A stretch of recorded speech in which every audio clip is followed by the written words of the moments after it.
أعوذ بالله من الشيطان الرجيم. بسم الله الرحمن الرحيم.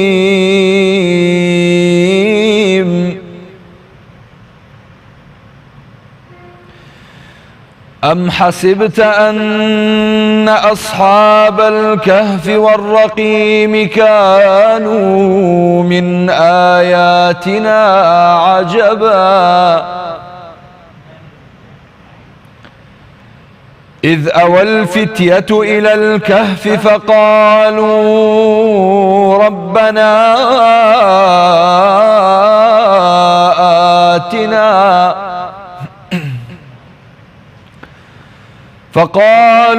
ربنا آتنا من لدنك رحمة وهيئ لنا من أمرنا رشدا فضربنا على آذانهم في الكهف سنين عددا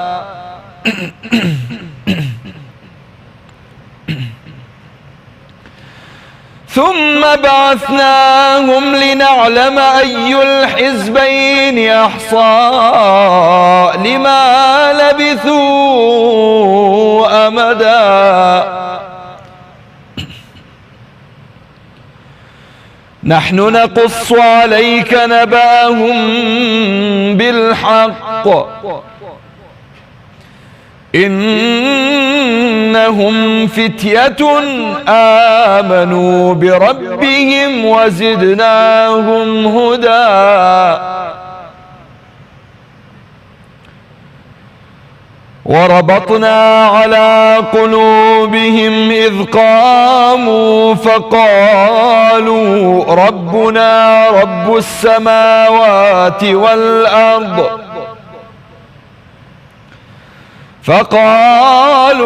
ربنا رب السماوات والأرض لن ندعو من دونه إلها لقد قلنا إذا شططا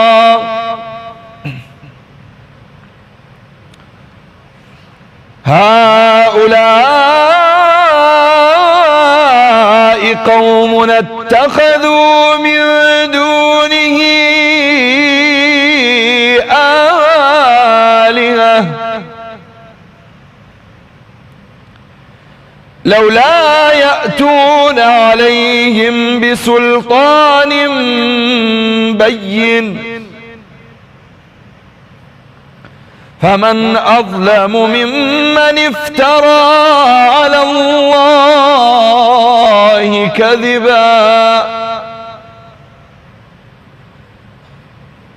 وإذ اعتزلتموهم وما يعبدون إلا الله فأووا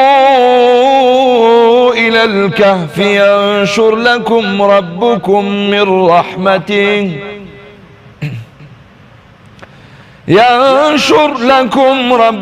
من رحمته ويهيئ لكم من أمركم مرفقا صدق الله العظيم.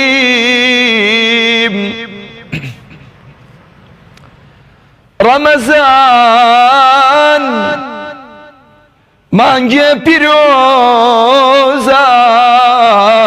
مانجیل بردنو مانجه پرسوزا خوشویستید وکو خین لدڵمان وەگەڵ خۆرە ڕۆژنیەکاتە ژینمان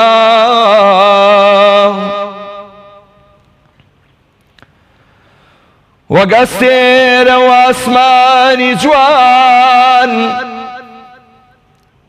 وقستير واسماني جوان وخرماني مانجي اسمان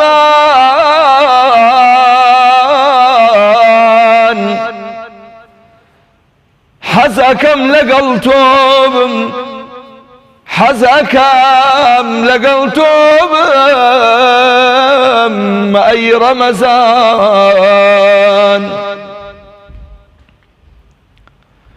رمضان يا شهر الطاعة والغفران فتحت فيك أبواب الجنان وغلقت فيك أبواب النيران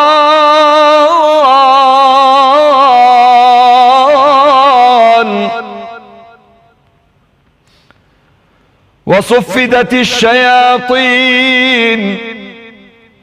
يا حنان يا منان يا ديان اغفر الذنوب لما مضى من الخطأ والعصيان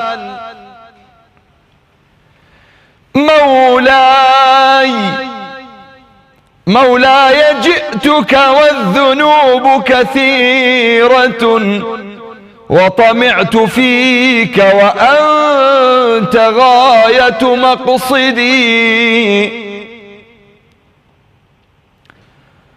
غفرانك اللهم جئتك نادما غفرانك اللهم جئتك نادما فهب الطريق الحق في ظلماء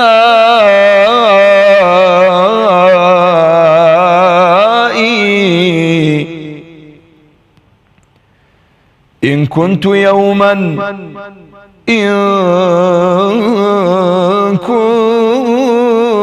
يوما قد عصيتك عامدا فاجعل جميل الصفح منك جزائي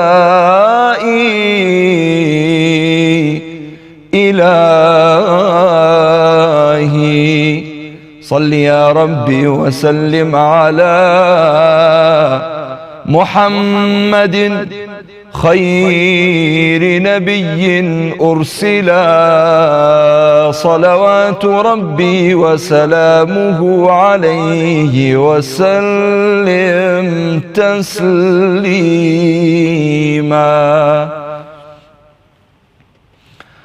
سلام و ڕەحمەتی خواتان لێبێ بینەران و بیسەرانی خۆشەویستی کەناڵی ئاسمانی پەیام خۆشحاڵین لە ئەڵقەیەکی نوێی بەرنامەی گوڵزاری ڕەمەزان بە خزمەتی ئێوەی خۆشەویست دەگەینەوە. ئازیزان و خۆشەویستان کۆمەڵێک بڕگە و بابەتی نوێ ئەمڕۆ لە بەردەستدا ئینشاءالله بۆ ئەوەی بینەوە خزمەتان هیوادارین ببێتە مایەی قبوڵبوون لەلایەن خوای پەروەردگار و ئێوەی بەڕێز و خۆشەویستی شەو ئینشاءالله. خۆشەویستان هەروەکو هەمیشە میوانێکی بەڕێزمان ئامادەیە بۆ ئەوەی بابەتی ڕۆژ تاوتوێ بکەن لەگەڵ کاگریازی خۆشەویست بە هاوکاری بەندە ئینشاءالله. کاگریاز بەخێر بێنەوە جەنابی مامۆستا بەڕێزیشتان بەخێر بێن سەرچاوان ئەگەر بابەتی ڕۆژ بۆ بینەرانی خۆشەویست زۆر باشە زۆر سپاس دەکەم ڕوونکەیتەوە. بینەرانی بەڕێز دووبارە سڵاوی خوای گەورەتان لێبێ و لە خۆشی و ئاسوودەیە بن. خوای گەورە تاعەت و عیبادەتی مانگی پیرۆزی ڕەمەزانمان لێ قبوڵ بکات و بیکاتە توێشوویەکی باش و بە بەرهەم بۆ ڕۆژی قیامەتمان. منداڵ پەیوەست بە مزگەوتەوە تەوەری ئەم بڕگەیی بەرنامەی گوڵزاری ڕەمەزانە بێ. ئیسلامی پیرۆز هەر لە سەرەتای هاتنیەوە وەک چۆن ڕەحمەت و بەزەیی بوو بۆ هەموو چین و توێژەکانی کۆمەڵگا، بەو شێوەیە و بە تایبەتتر و زۆرتریش ڕەحمەت و بەزەیی بوو بۆ مناڵە لاواز و دەروون پاکەکان. هەر لە سەرەتاوە گەورەترین خزمەتێک کە ئیسلامی پیرۆز بە منداڵە چەوساوە و دەروون پاکەکانی کردبێ لە بردننی ستەمی کوشتن و زیندە بەچاڵکردنیان بوو لە ترسی برسێتی و ئەو ترسەی کە کچ بوون، چونکە کچ بوون لە کۆمەڵگەی جاهلیەتە عار و عیبەیەک بوو بۆ پیاوەکان. ئیسلامی پیرۆز زۆر جەخت دەکاتەوە و وەهانی شوێنکەوتوانیشی دەدا کە بەبایەخەوە خۆیان بۆ پەروەردە و پێگەیاندنی منداڵ تەرخان و یەکلا بکەنەوە. مانەوەی چەند ساتی دوور و درێژی هەریەک لە حەسەن و حوسەینی کچەزایانی پێغەمبەری خوا صلی الله علیه وسلم لەسەر پشتی باپیری بەڕێزیان لە حەساسترین شوێن کە سوژدەیە و لە خزمەتی خوادا بووە و هەروەها لە ئامێزگرتنی حەسەن لەسەر مینبەر لە کاتی وەعزدانی بۆ موسڵمانان و هەروەها فەرماندان بە ئیمام و پێشنوێژەکان بە کورتکردنەوەی نوێژەکانیان لە کاتی گریانی منداڵەکاندا ڕادەی گرنگی و پێگە و بایەخی ئەم چینە دەسەلمێنن لای ئیسلامی پیرۆز. منداڵ هەر لە سەرەتای هاتنی پیرۆزی ئیسلامەوە تا سەردەمێک بەر لە ئێستاش پێگە و حزور و بایەخێکی زۆری هەبووە لای موسڵمانان و حزور و ئامادەیەکی بەرچاویشی هەبووە لە مزگەوت و کۆڕ و کۆبوونەوە ئیسلامیەکاندا. بەڵام لەم ڕۆژە هەستەکرێ منداڵ خەریکە هەوڵ دەدرێت لە مزگەوت نامۆ بکرێتەوە، دەڕەنجێنرێت و دوور دەخرێتەوە لە مزگەوت، گوایە ئەمە بۆ دڵسۆزی و پاراستنی شکۆی مزگەوت و پەیامی خوایە. لە کاتێکا پێغەمبەری خوا صلی الله علیه وسلم قبوڵی نەدەکرد لە هاوڵەکانی کە پیاوێکی باڵابەرز و وەکو ئەڵێ خاوەن عەقڵ کە لە حەوشەی مزگەوتەکەیدا پیساییەکی کردبوو یا پیساییەکی بڵاو کردبوویەوە لێی قبوڵ نەکردن بە هیچ شێوەی ئازاری ئەم پیاوە گەورە و خاوەن عەقڵە بدەن، چ جای چۆن پێغەمبەری خوا صلی الله علیه وسلم ڕێگەمان پێدەدا دڵ و دەرونی منداڵانێک ئازار بدەین کە نەوەی داهاتووی ئەم ئیسلامن و ئەم دەسەڵات و شکۆی ئیسلامەتیە دەکەوێتە دەستی ئەوان. بۆ گرنگی و بایەخی ئەم چینە و پەیوەستبوونی ئەم چینە بە مزگەوت و گرنگوی و بایەخی ئەم چینە لای ئیسلامی پیرۆز تەوەری ئەمڕۆی بەرنامەی گوڵزاری ڕەمەزانمان بۆ ئەم بەبەستە تەرخان کردووە لەگەڵ میوانەکەم زۆر بەڕێز پارێزەر ساڵح سەعید بانخوازی ئیسلامی. مامۆستاگیان زۆر بەخێربی بۆ بەرنامەی گوڵزاری ڕەمەزان و بەرنامەکەت ڕازاندەوە. زۆر سپاسانەکەم دەستخۆشیتان. خوای گەورە تاعات و عیبادەتی مانگی پیرۆزی ڕەمەزان لێ قبوڵ بکە ئینشاءالله. خوای گەورە لە هەموو لایەکمانی قبوڵ بکە ئینشاءالله. مامۆستا با سەرەتا وەک دوو بابەتی جیاواز باسی هەریەکە لە مزگەوت و منداڵ بکەین.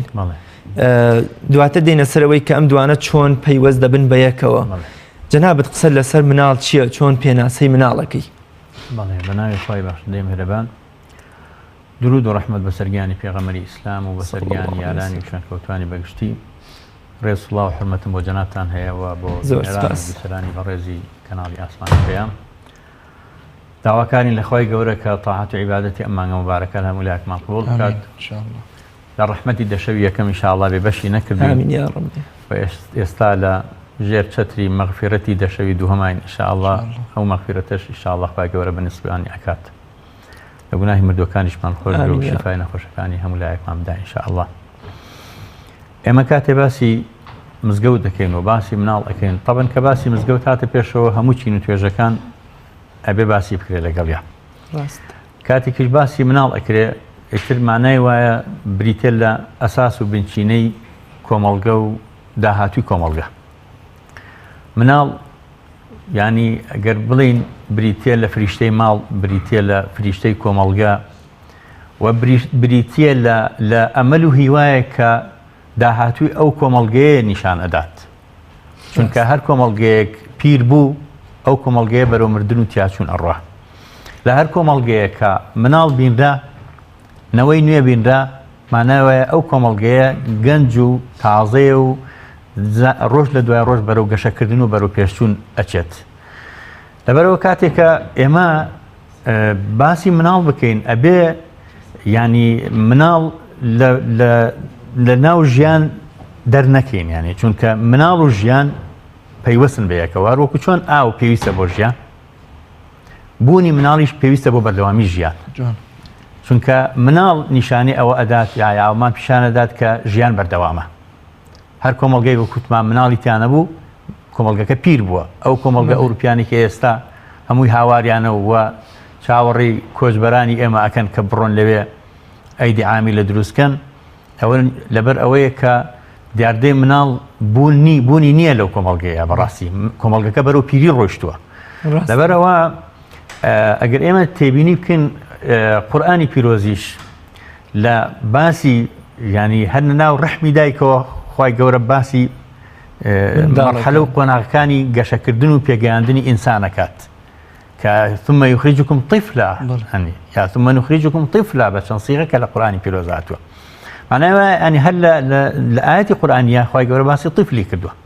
طفل كبريت لما مناليش طبعا ديارة لقناغك و هرشن اگر اما باسي بيناس كان كين بيز بونا كبروينا او بابتانا او بلا يعني منال بتابتي ل 8 سال برو جوديوا پێوتێم مناڵ هەتا ئەگاتە 10 ساڵ و 12 ساڵیش لە دوای ئەوەنجا بە مێرد منداڵ دەست پێکات یا بە مڕاحق دەست پێکات کەواتە یعنی ئەم قۆناغی زۆر هەستیارە چونکە لە مەرحەلەی مناڵیایە هەموو زانایان لە بواری هەم پەڕەپێدانی مرۆیی هەم کۆمەڵناس و دەرووناسەکان باز دەواکەن کە زۆرترین وەرگرتنی ئینسان لە نێوان 3 ساڵ بۆ 5 ساڵایە لەو قۆناغەیە یعنی زۆرترین معلومات کە منداڵ وەریەگرێ لەو قۆناغەیە وەریەگرێت کەواتە ئێمە ئەرکی ئێمە لە نێوان ئەم 2 ساڵەدا منداڵێکی ساغ و تەندروست و لە ڕووی دەرونی و لە ڕووی ئەقلیەوە منداڵێکی وا پەروەردە بکەین ئەرکی ئێمە چییە؟ بەڵێ ئێمە ئەگەر بچینەوە بۆ فەرمودەکەی پێغەمبەر صلی الله علیه وسلم کە ئیفەرموو كلكم راع وكلكم مسؤول عن رعيته هەر لەوە بیگرە هەتا بڕۆ بۆ قانونە بەرکارەکان کە لە عێراقا و لە هەرێمی کوردستانە کاری پێکرێ چ لە باری کەسێتی چ لە قانونی مەدەنی و هەموو یاساکانی تر باسی کۆمەڵی مەسئولیات دەکا بۆ ئینسانەکان بۆ گەورەکان بۆ ئەوانەی کە مەسئولیات لەسەر شانیانە یعنی لە مەسئلەی ئیعدادکردن و پێگەیاندنی نەوەیە کە بتوانێت تەحملی مەسئولیەتی داهاتوو بکە ئەرکی سەرشانی ئێمەیە کەواتە ئێمەی باوکان ئێمەی مامۆستایان ئێمەی بانخوازان ئێمەی مامۆستایانی مزگەوت ینی بەسم کاڵێم هەموو ئەو چین و توێژانەی کە ئەتوانن خەڵکی پێ بگەێنن ئەمانە مەسئولیەتی گەورە لە سەرشانمان هەیە بۆ ئەوەی کە بتوانین نەوەیەک دروستکەین ئەم نەوەیە بەرگەی هەڵگرتنی بەرپرسیارەتی بگرێت لە داهاتووە و ئەبێ لە ئاستی خۆی بەرزیکەینەوە بۆ بەرزتر بەرزیکەینەوە بۆ بەرزتر یعنی تۆ ئەگەر تێبینی بکەی ئەو نمونانی کە جەنابەت باست کرد کە پێغەمبەری خوا صلی الله علیه وسلم حەسەن و حوسێن لە باوەش ئەگرێ و لە هەمان کاتە ئومامەی کچی ئاسکا کە کچی زەینەبە کە کچەزای پێغەمبەر صلی الله علیه وسلم پێغەمبەری خوا صلی الله علیه وسلم لە باوەشی کرد لە نوێژە لە کاتی بەرزبوونەوە بەرزێکاتەوە لە کاتێکا کە ئەچێ بۆ ڕکوع و سجود دایانێ لە زەویەکە ئەمە پێمان ئەڵێ ئەبێ ئێمە مناڵەکان بینە ئاستی خۆمان بۆی بە دیدگای ئێمە دنیاکە ببینن چونکە کاتێ تۆ محمود معزەمی قسەیەکی جوانەکە هەر لەم کەناڵە مبارەکەوە گوێم لە بابەتێکی بشتێکی جوان بوو سەبارەت بە مناڵ باسیە کرد باسیەوەی کرد کە پیاوێک ڕۆشتۆ بۆ پێشانگایەک مناڵێکی پێ بووە مناڵەکە هەر گریاوە و نوزەنوزی کردووە ئەویش ئیتر محمود معزەمی بینیوێتی لەوەیە وەزعەکە ناخۆشە لی تۆڕابێ لە مناڵەکە و دوای دەستی پیاوەکە ئەگرێوەڵە با بچین قاوەیە بخۆینەوە بەیەکەوە دانیشتن و دوای پێڵ ئەزانێ مناڵە داوایکی لە تۆکە داوای ئەوە لە تۆکە کە بەرزی کەیتەوە بۆ ئاستی بینینی خۆت چونکە ئەم خەڵکی کە لێرەیە هەمووی لە باڵای لەو بەرزترە ئەو لە خوارەوەیە لە خوارەوە بۆنی گۆرەوی و کۆمەڵی شدێ ئەچێ بەسەریا ئەم ناز و هاوارەی بۆ ئەوەیە کە کۆڵی لەو قەیرانە ڕزگاری کەی بەرزی کەیتەوە تۆ پێ ئەکەنی با بزانێ تۆ بەچی پێ ئەکەنی تۆ سیرەکەی دڵت خۆشەست ئەو نایبینێ ئەو تەنها خوارەوە ئەبینێ کەواتە ئەبێت تۆ بەرزی کەیتەوە ئیزەن ئێمە ئەرکی سەرشانی ئێمە ئەوەیە ئەم مناڵە لەو تەمەنەیە بەرزکەینەوە فێری ئەوەی بکەین کە ئەویش بەرپرسیارەتی هەیە و ئەویش مەکانەتی خۆی هەیە چونکە مناڵ هەر لە مناڵیەوە تەنانەت کە ئەگری زانان ئەڵێن بۆیە مناڵ ئەگری لەبەر ئەوەی بوونی خۆی بسەلمێنێ بۆ ئەوەی ئینتیباهی تۆ بکا بەلای خۆیان بتبا پێت بڵێن منیش بوونێکم هەیە منیش کەسایەتیەکم وەکو تۆ مامۆستا زۆر جار ئەم بوونە ئەم کەسایەتیە لە کۆمەڵگەکەیە بۆ نمونە هەر لەلایەن دایک و باوکەوە لەلایەن موسڵمانانەوە لەلایەن بوونە چواردەورەکەی خۆی ئەم بوونەی وەکوڵی ئەسڕێتەوە هەوڵە دێ بۆ کەم بکرێتەوە چۆن ئێمە وەکوڵێ وا بکەین کە بەر بەم بوونی مناڵ و خۆ سەلماندنەی نەگرین و وەکوڵێ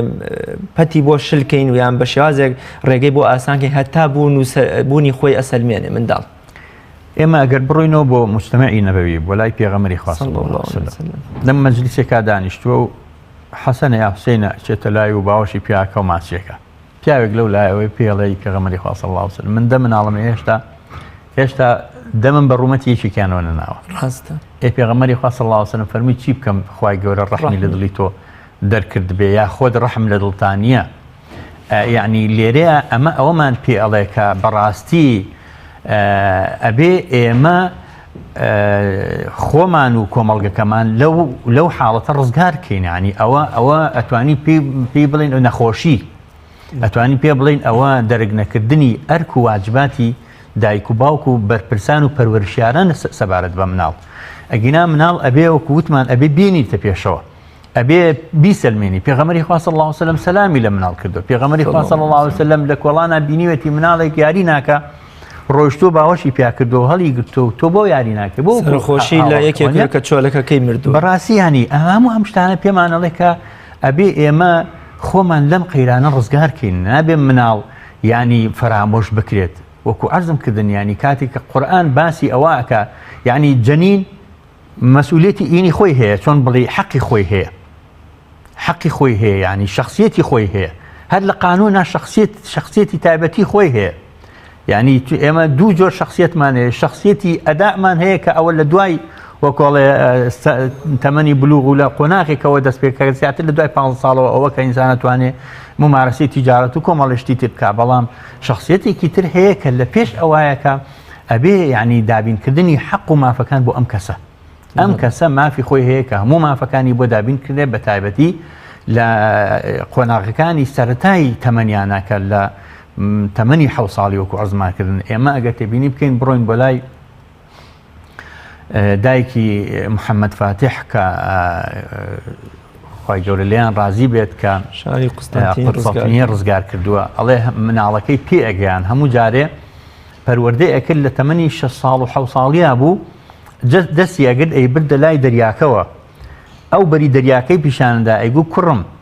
من تۆ پەروەردە ئەەکەم بۆ ئەوەی ئەو شارە ڕزگار کەیت چونکە مژدەی پێغەمبەری ینی ئەمە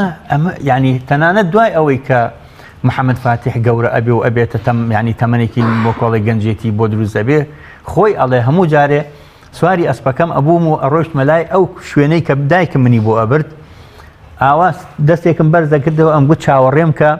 مژدەکەی پێغەمبەری خوا صلی الله علیه وسلم ولا هەمان کاتا وەسیەتەکەی دایکیشم بەجێ هێنم کە پێم ڕزگار دەکەم بالفعل ڕزگاری کرد لەبەرەوە ئەوەی کە لەمپەرە لە بەردەم پێگەیشتن و پێگەیاندنیان بۆ منە خواستە گەورەکانی منداڵە لەوە چێ هەموو جار کۆمەڵگە و دایک و باوکە دایک و باوک دەتوانێت ئەم کوڕی وا پەروەردە بکە ئەم منداڵی وا پەروەردەگا بێتە شۆڕەسوارێکی کۆمەڵگەکەی و ئەشتوانێت ئەگەر حەز و خواست و تواناکانی سەرکوتکە ئەو کاتەوە کۆڵێ منداڵێکی لاواز هەم لە ڕووی دەرونی و جەستەیەوە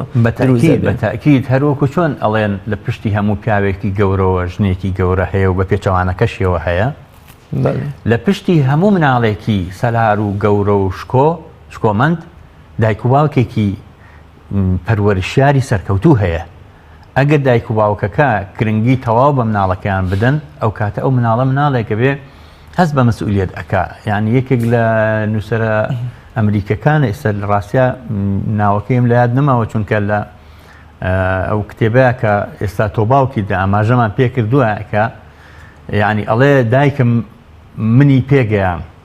چونکە من مناڵ بووم کاتێک کە دەرگای سەلاجەکەم ئەکردەوە دەستم ئەبرد قاپێ ماس بێنمە دەرەوە قاپە ماسەکە لە خۆم قورستر بوو کە دەستم بۆ ئەبرد ئەکەوتە خوارەوە دایکم ناهات بیکا بەقیژە و هاوار بەسەر ما بڵێت تۆ بۆ وات کرد ئەیگوت ئەوە چی یاریەکی خۆشت کردو ئاها لەگەڵمە تۆزێکیشی لە ماسەکە لەگەڵمە ئەخوارد و ئەیگوت دەی باکۆی بکەینەوە ئەنجا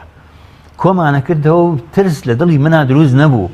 ئەم دایکەم منی پێگەیان فێری کردم کە بەڕاستی ئەگەر شتێکیشم هەڵە بێت بەخۆشی هەڵەکە ڕاستکەمەوە و چاکی بکەمەوە و چەندین کەسی تر هەیە کە لە بواری خوێندنەوەیە باوکو دایکەکە بە تایبەتی دایکەکە فێری ئەوەی کردووە کە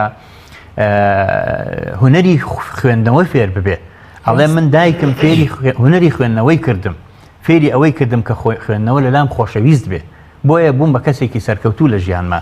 لەبەر ئەوە لە ڕاستیان لە یعنی ڕۆڵی دایک و باوک بە تایبەتیش دایک چونکە و ئەزانم هەل لە دیداری ترە لە خزمەت بەڕێستانە مەقۆلەیەکم باس کردبێ کە یەکێک لە مستەشریقین ئەڵێ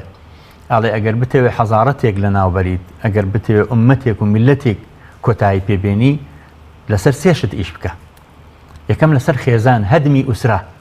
خێزان هەڵوەشێنە بیڕۆخێنە. لە ناو خێزانە ئەگەر بتەوێ خێزان بڕۆخێنی دایک لە ناوبەرە، شخصیەتی دایک مەهێڵە لە خێزانە. هەم کەسایەتی دایک لاواز بکە، هەم ژنانی جوالێ بکە شەرم بکەن پێیان بڵێن خانمی ماڵ یان پێی بڵێن پەروەرشیاری ماڵ. ئێستا ئەگەر تێبینی بکەین ینی بە شێوەیەکی زۆر شەرم ئامێز کاتێکە لە خانمێک بپرسن تۆ ئیشت چییە؟ ئەڵێ بێ ئیشم یاڵە ژنی ماڵم. ژنی ماڵ ئیشی زۆر گەورەیە. ئەوەی کە لە ماڵە پەروەردە ئەکرێت، چونکە لە ڕاستیە ئەوەی مستەشریقەکە ئێڵێ ئینسان لە سێ شوێنەوە پێ ئەگات کەسایەتی بۆ دروست ئەبێ، لە ماڵ، لە قوتابخانە، لە ناو کۆمەڵگە لە ڕەمزەکانەوە شت وەرئەگرێت. حتمما ئەگەر تێبینی بکەی گەنجەکانی ئێمە هەمووی چاو لەکی ئەکەن، یا یاریزانەکان یان هونەرمەند و ئەوانەی کە ئەکتەرن دەورە بینن، یا گۆڕانی بێژ و هونەرمەندێک لە ئەوە ینی دابەچاک بەخراپ بە هەردوو بارەکە لەوانەوە شت وەرئەگرن لە کەسایەتی کۆمەڵایەتیەکان و کەسایەتی سیاسیەکانیشە بە ئامانچەوە. کەواتە ئەم هاتووە ئاڵێ لە ماڵ هەڵوەشێنە لە شخصیەتی دایک بە، سیستمی خوێندن هەڵوەشێنە لە شخصیەتی مامۆستا بدە، مێڵە مامۆستا دەوری مامۆستایەتی خۆی ببینێ و نێوانی مامۆستا و قوتابی تێک بدە. چەند شتمان بیست مامۆستا لیدرا برینار کرا کوژرێن پێخوانیە خوێنە ڕژا لە هەمان کاتە مامۆستا هەیە بە ئەرکی مامۆستایەتی خۆیلەوانی هەڵنەسا بێ لێدانێکی زۆر مبریحی بەکارهێنابێ لە بەرامبەر قوتابیکە بەو شێوەیە. لەبەرەوە ئەم سێ شوێنە سێرەکەی سێ شوێن کە ئیعدادی ئینسانی تێئەکرێ ئەم هاتووە ئەڵی لەو سێ شوێنە بە طبعاً کە ئیعدادیش نەما ئیتر کۆمەڵگەش بەرەو مردن ئەڕوا. لەبەرەوە بەڕاستی مەسئولیەتی ئێمە ئەوەیە کە ئێمە هەوڵ دەین هەم لە ماڵە ڕۆڵی پەروەردشتیاری خۆمان بە تایبەتی دایکان ئیعداد بکرێن، کاریان بۆ بکرێ، یعنی چون وەکوتراوە الأم مدرسة إن أعددت شعبا وەنیا بەڕاستی ینی کەواتە ئێمە ئەبێ گرنگی بە دایک بدەین بەوەی کە پەروەردشارێکی سەرکەوتوو بێ و هەوڵی زۆری لەگەڵا بدەین. جەنابی مامۆستا زانایەکی بەریتانی هەیە ناوی جۆن لۆکە. جۆن لۆک نەزەریەکی هەیە کە باز لەوە کە منداڵ بە فیترەوەک و لاپەڕێکی سپی وایە لە سەرەتاوە چۆنی لەسەر بنووسی هەر ئاوا دەرەچێت لە کۆتایی. ئێمە منداڵەکانمان ئەگەر ڕاهێنرابن لەسەر ترس بۆ نمونە لە ڕێی ئەو ترسەوە کۆمەڵە شتیان تووشە بێت، درۆکردن، بەگوێنەکردن و ینی ئەنجامی خراپی لێ ئەبێتەوە. چی بکرێت بۆ ئەوەی لە سەرەتاوە ئەم مناڵە ڕابهێنرێت لەسەر بنەڕەتێکی پەروەردەیەکی ئیسلامی، یعنی لەسەر پەروەردەیەکی کۆمەڵایەتی ئیسلامی تا ئەندازێ، چونکە ئەگەر کۆمەڵایەتی نەبوو ناتوانرێ پەروەردەیەکی ئاینی و ئیسلامەتیشی پێ بێت. پێغەمبەری خوا صلی الله علیه وسلم نمونەی قودوەی بەرزە بۆ هەمووان، ولكم في رسول الله أسوة حسنة. و ئەو لە میانەی پێگەیاندن و پەروەردەکردنی مناڵە شێوازی مامەڵی لەگەڵ هاوسەرە ئەمانە وای کردووە کە هەر مناڵێک پێغەمبەری بینی بێ صلی الله علیه وسلم یان بەیتی نبووەتی بینی بێ مناڵێکی سەلار و سەرکەوتوو بووە. ئەگەر بمانەوێت مناڵەکانمان باش پێ بگەن سەرەتا ئەبێ پیاوەکان هاوسەرێکی باش بن بۆ ژنەکانیان، چونکە هەر کاتێک پیاو خراپ بوو لەگەڵ ژنەکەیە و ژن خراپ بوو لەگەڵ پیاوەکەیە هاوسەرەکەیە ئەم دوانە نموزەجێکی زۆر خراپ پیشانی مناڵەکانەدەن. هەر لێرە وان لێکەن پێز لە ژیان بکەنەوە، هەروەکو وان لێکەن بێزار بن، ینی ژیان لایەن بێزراو بێت. وان لێت کە مەسەرەن چونکە ئەم دوانە کە خراپ بن بێکەوە نموزەجێکی تونند و تیژی لەوانەیە دوو لە ڕووی جەنابتان و بیسەران و بینەرانی بەڕێز درۆکردن، هەڵشاخان بە ڕووی یەکتریە، کەلیمات و جنێوی بەزی و ناشرین، ئەمانە یعنی ئەمەوە ئەکا ئەم مناڵە ئەمە وەرئەگرێ، چونکە لە ماڵە لە کێ وەری ئەگرێ؟ لەو وەری ئەگرێ. پێغەمبەری خوا صلی الله علیه وسلم بە یەکێک لە ئافرەتەکانی نەوت کە ئەوە بۆ بانگی مناڵەکەی ئەکرد خورمای باتێ، پێغەمبەری خوا صلی الله علیه وسلم بەرە فەرمووی خورماکەی ئەیتێ وتی بەڵێ فەرمی ئەگەر نەیەیتێ بە درۆ حسابە لەسەرت ئەلێرە ئەمەمان پێڵێکەواتە ئەبێ ئێمە هەوڵی ئەوە بدەین هەرچی شتی جوانە پیشانی مناڵەکانمانی بدەین بۆ وەکو وتمان لەو قۆناغی زیاتر لە تەمەنی 3 ساڵ تا 5 ساڵ حتا ینی لە پەروەردەی نەبەویەوە هاتووە کە مناڵ لە 5 ساڵ یەکەمە ئەبێ یاری و گاڵتۆگەپی لەگەڵا بکەی بۆ ئەوەی تۆی خۆش بوێت بالفعل مناڵ چێ زۆر بەدەمیەوە بێ ئەوەی خۆش ئەوێ باش زنای مامۆستا عەفو سەبارەت بە ئەو منداڵێک کە پەروەردە ئەکرێت لەسەر بنچینەیەکی ئیسلامی بۆ نمونە ڕائەهێنرێ کە ئاین هی هەمومانە و ئاینی تەساموحە و پێکەوە ژیانە و درۆنەکردنە و ڕاستگۆییە و بەرخۆدانە و کۆمەڵێک شتە لە چی حاڵەتێکە ئێمە بتوانین کە وەکو فەرمودەکە هاتووە فی السابعة علموهم وفي العاشرة اضربوهم مەبەست چییە لە اضربوهم یەکەم جارێ ئەگەر ئێمە باسی ضرب بەو مانایی کە حتمما پێغەمبەری خوا صلی الله علیه وسلم خۆی ئەساسی تەنفیزی هەموو تەوجیهاتی قورئانی بووە ڕاست حتا لەوەی کە باسی لێدانی ژنان هەیە وەضریبوهن پێغەمبەر صلی الله علیه وسلم وەکو ئەوانەی کە سیرە نووسن باسییان ئەکەن و ئەصحاب هەمووی باسی ئەکا ئەڵێ پێغەمبەری خوا صلی الله عليه وسلم ما ضرب أحد قط هەرگیز لە کەسی نەداوە تەنانەت بە سیواک ئەگەر ئەم فەرمودەیە کە باسی ئەو ضربە پێم وانییە باسی لێدان بێت باسی لێدان نییە چونکە ئەگەر لێدان بووایە پێغەمبەر صلی الله علیه وسلم خۆی بۆ یەک جاریش بەکارهێنا یعنی زەید کە لە ماڵی پێغەمبەرا بووە صلی الله عليه وسلم ئەو چەند ساڵ لە ماڵیا بووە ئەڵێ ڕۆژان پێی نەوتن بۆ ئەوەت کرد بۆ ئەوە نەکرد یا ئەنەسی کوڕی مالیک وانە باشە کە پێغەمبەر صلی الله عليه وسلم ئەگەر ئێمە تێبینی بکەین پێغەمبەران سەلامی خوایان لەسەر بێ خۆیان قودوە بن بۆ هەر شتێک کە بیانەوێ بەسەر کۆمەڵگەیە تەڵبیق ڕاستە هەر لە حادیسەی زەینەبی کچی جەحش و ئەوانەوە کە بۆ ئەوەی تەبەنی و ئەوە کۆتایی پێ بهێنرێ و لە هەمان کاتە مەراسیمی قوربانیکردنی ئیبراهیم پێغەمبەر سەلامی خوای لەسەر بێ کە کوڕەکەی خۆی سەربڕێ و خۆمە بۆ ئەوە نەبووە کە کوڕەکەی خۆی سەربڕێ بەڵام ئەبێ خۆی ببێتە قودوە بۆ ئەوە خۆ ئیبراهیم سەلامی خوای لەسەر بێ خۆی مانگ پەرست و ئەستێرە پەرست و خۆر پەرست نەبوو بەڵام بۆ ئەوەی پێیان بسەلمێنێ ئەوە من واز لەوانایانم ئێوەش وازیان لێبێنن بۆی قودوە بێ خۆی پێغەمبەری خوا صلی الله علیه وسلم لە مەسائیلی پەروەردەکردنی مناڵە نمونە بووە ینی تۆ تێبینی بکە لە سەجدەیە بێت پێغەمبەری خوا صلی الله علیه وسلم مناڵ بچێتە سەر سەری حەسەن چۆتە سەر سەری باشە لە سەجدەیە بووە شەداد ئەڵێ سەجدەکەی درێژ کردەوە حتا ئەڵێ من سرم بەرز کردەوە ترسام وتم شتێک بووە بەڵام کە بینیم حەسەن بوو یا حوسێن بوو لەسەر ملی پێغەمبەر بوو صلی الله علیه وسلم لە سەجدەیە بوو دوایی کە پرسیاریان لێ کرد فەرمووی پێم خۆش نەبوو سواریەکەی لێ تێک بم پێم خۆش نەبوو شوێنە خۆشەکەی لێ تێک بم لە مناڵەکەم ئەگەر پێغەمبەری صلی الله علیه وسلم ئەمەندە ینی بەم حاڵەوە ئەنجە جگەلەوە یعنی ئەوەی کە پێغەمبەر صلی الله علیه وسلم نوێژی کورد کردوتەوە و تەوسیی کردو بۆ ئیمامەکان کە نوێژەکانیان کورد بکەنەوە لە کاتێکا گوێن لە دەنگی مناڵێک بێ ئەمە نیشانەی ئەوەیە کە مناڵ لە مزگەوتا گریاوە گریانی مناڵ وای لێ هاتووە گەیشتۆتە صەفی پێشەوە لای پێغەمبەر صلی الله علیه وسلم ئەوەندە گەورە و بەرز بووە دەنگەکە ئەمە پێمان ئەڵێ کە فێرکردنی مناڵ بەلێدان نابێت فێرکردنی مناڵ بەلێدان نابێت حتا زانایانی تر لە بواری پەروەرشاری و کۆمەڵناسیە و دەرووناسەکان حتا باسی ئەوە کاڵێگەر مناڵەکەی تۆ قەڵەمێکی بەدەستەوە گرت هەر شتێک بوو کە شتی پێ ئەنووسی کەوتە نووسینی دیوارەکە پێی مەڵێ مەکە پێی مەڵێ مەنووسە بەڵکو پێی بڵێ بنووسە بەڵام لە جیاتی ئەوە بڕۆ تابلۆیەکی بۆ هەڵواسە با لەسەر تابلۆکە بنووسێ هەر لەو شوێنەی کە ئەو لێ نووسێ شتێکی بۆ هەڵواسە با بینووسێ بەدیلت هەبێ بەمە زۆر گرنگە یعنی لە ڕاستیە زۆرێک لە زانان ئەڵێن ئێمە هەتا گەێنێ تەمەنی 18 ساڵ دەیان هەزار جار پێمان ئەڵێن نەکەی دەیان هەزار جار پێمان ئەڵێن بترسە مەڕۆ مەچۆ ئەوە مەکە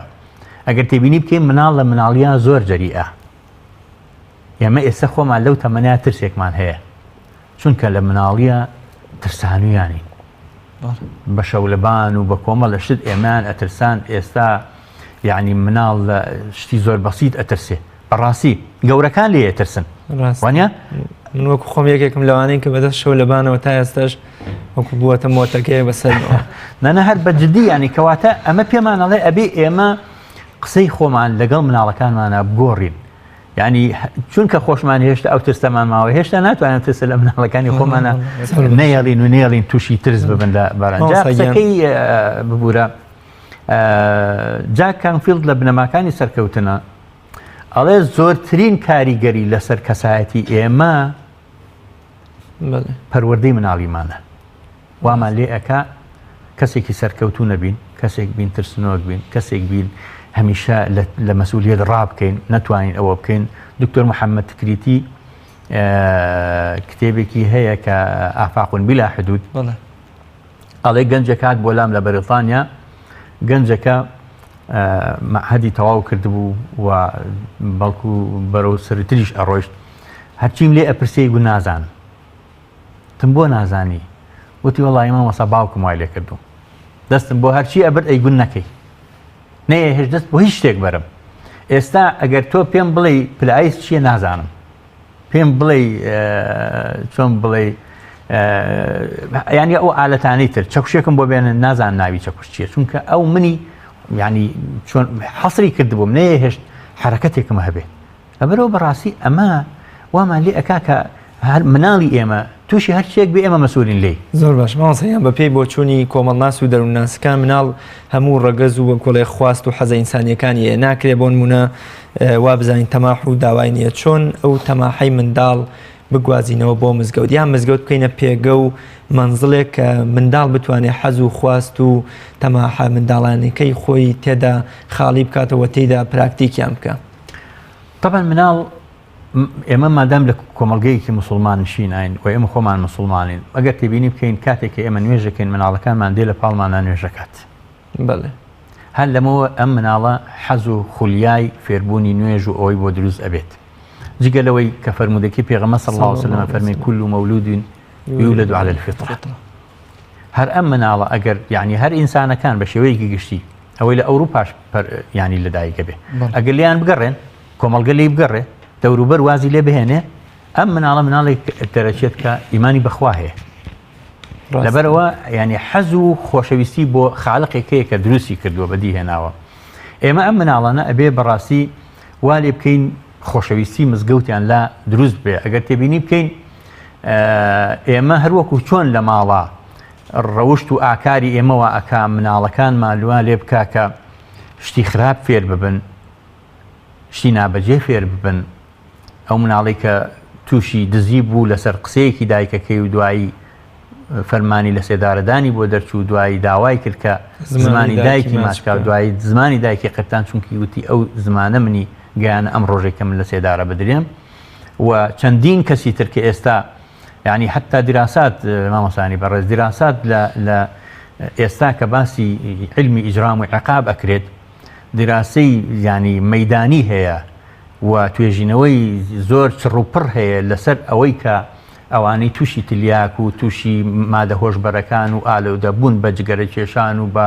خواردنەوە کحولیەکان بوون هەموو ئەوانن کە لە ناو ماڵێکی پڕ لە ئاژاوە و پڕ لە خراپیە دروست بوون یاخود دایکەکە یا باوکەکە هۆکار بوون بۆ ئەوەی کە ئەمانە دووچاری ئەوە ببن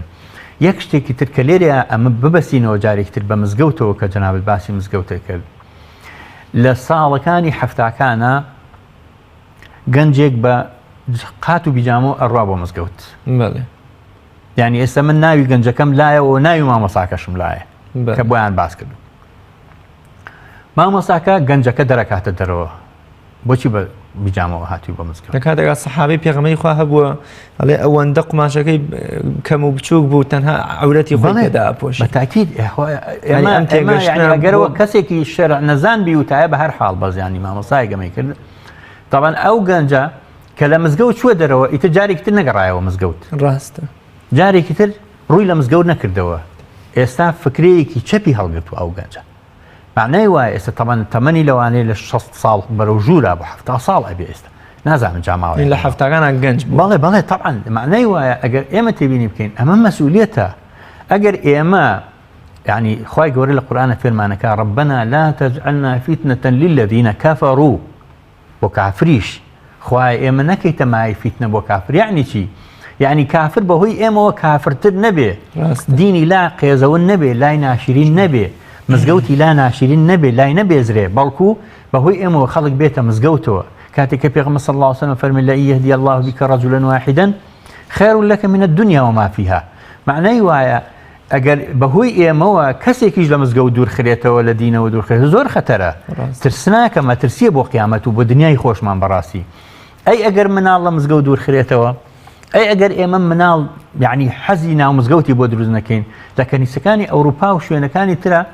چکلێت و شیرینی ئەبەخشنەوە بە مناڵەکانیانە بۆی بیان بن بۆ کەنیسە کەواتە جەنابی مامۆستا پێویستە لە مزگەوتە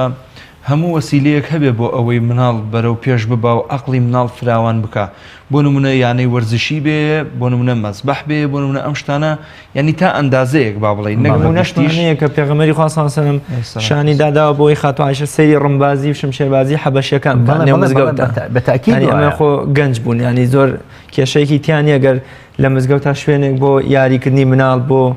تەناندانانی مناڵی ساوا چ کێشەیەکی ئەمە ئەگەر ببێتە بەرنامە بۆ داهاتووی مزگەوتەکان ولا نەخشە و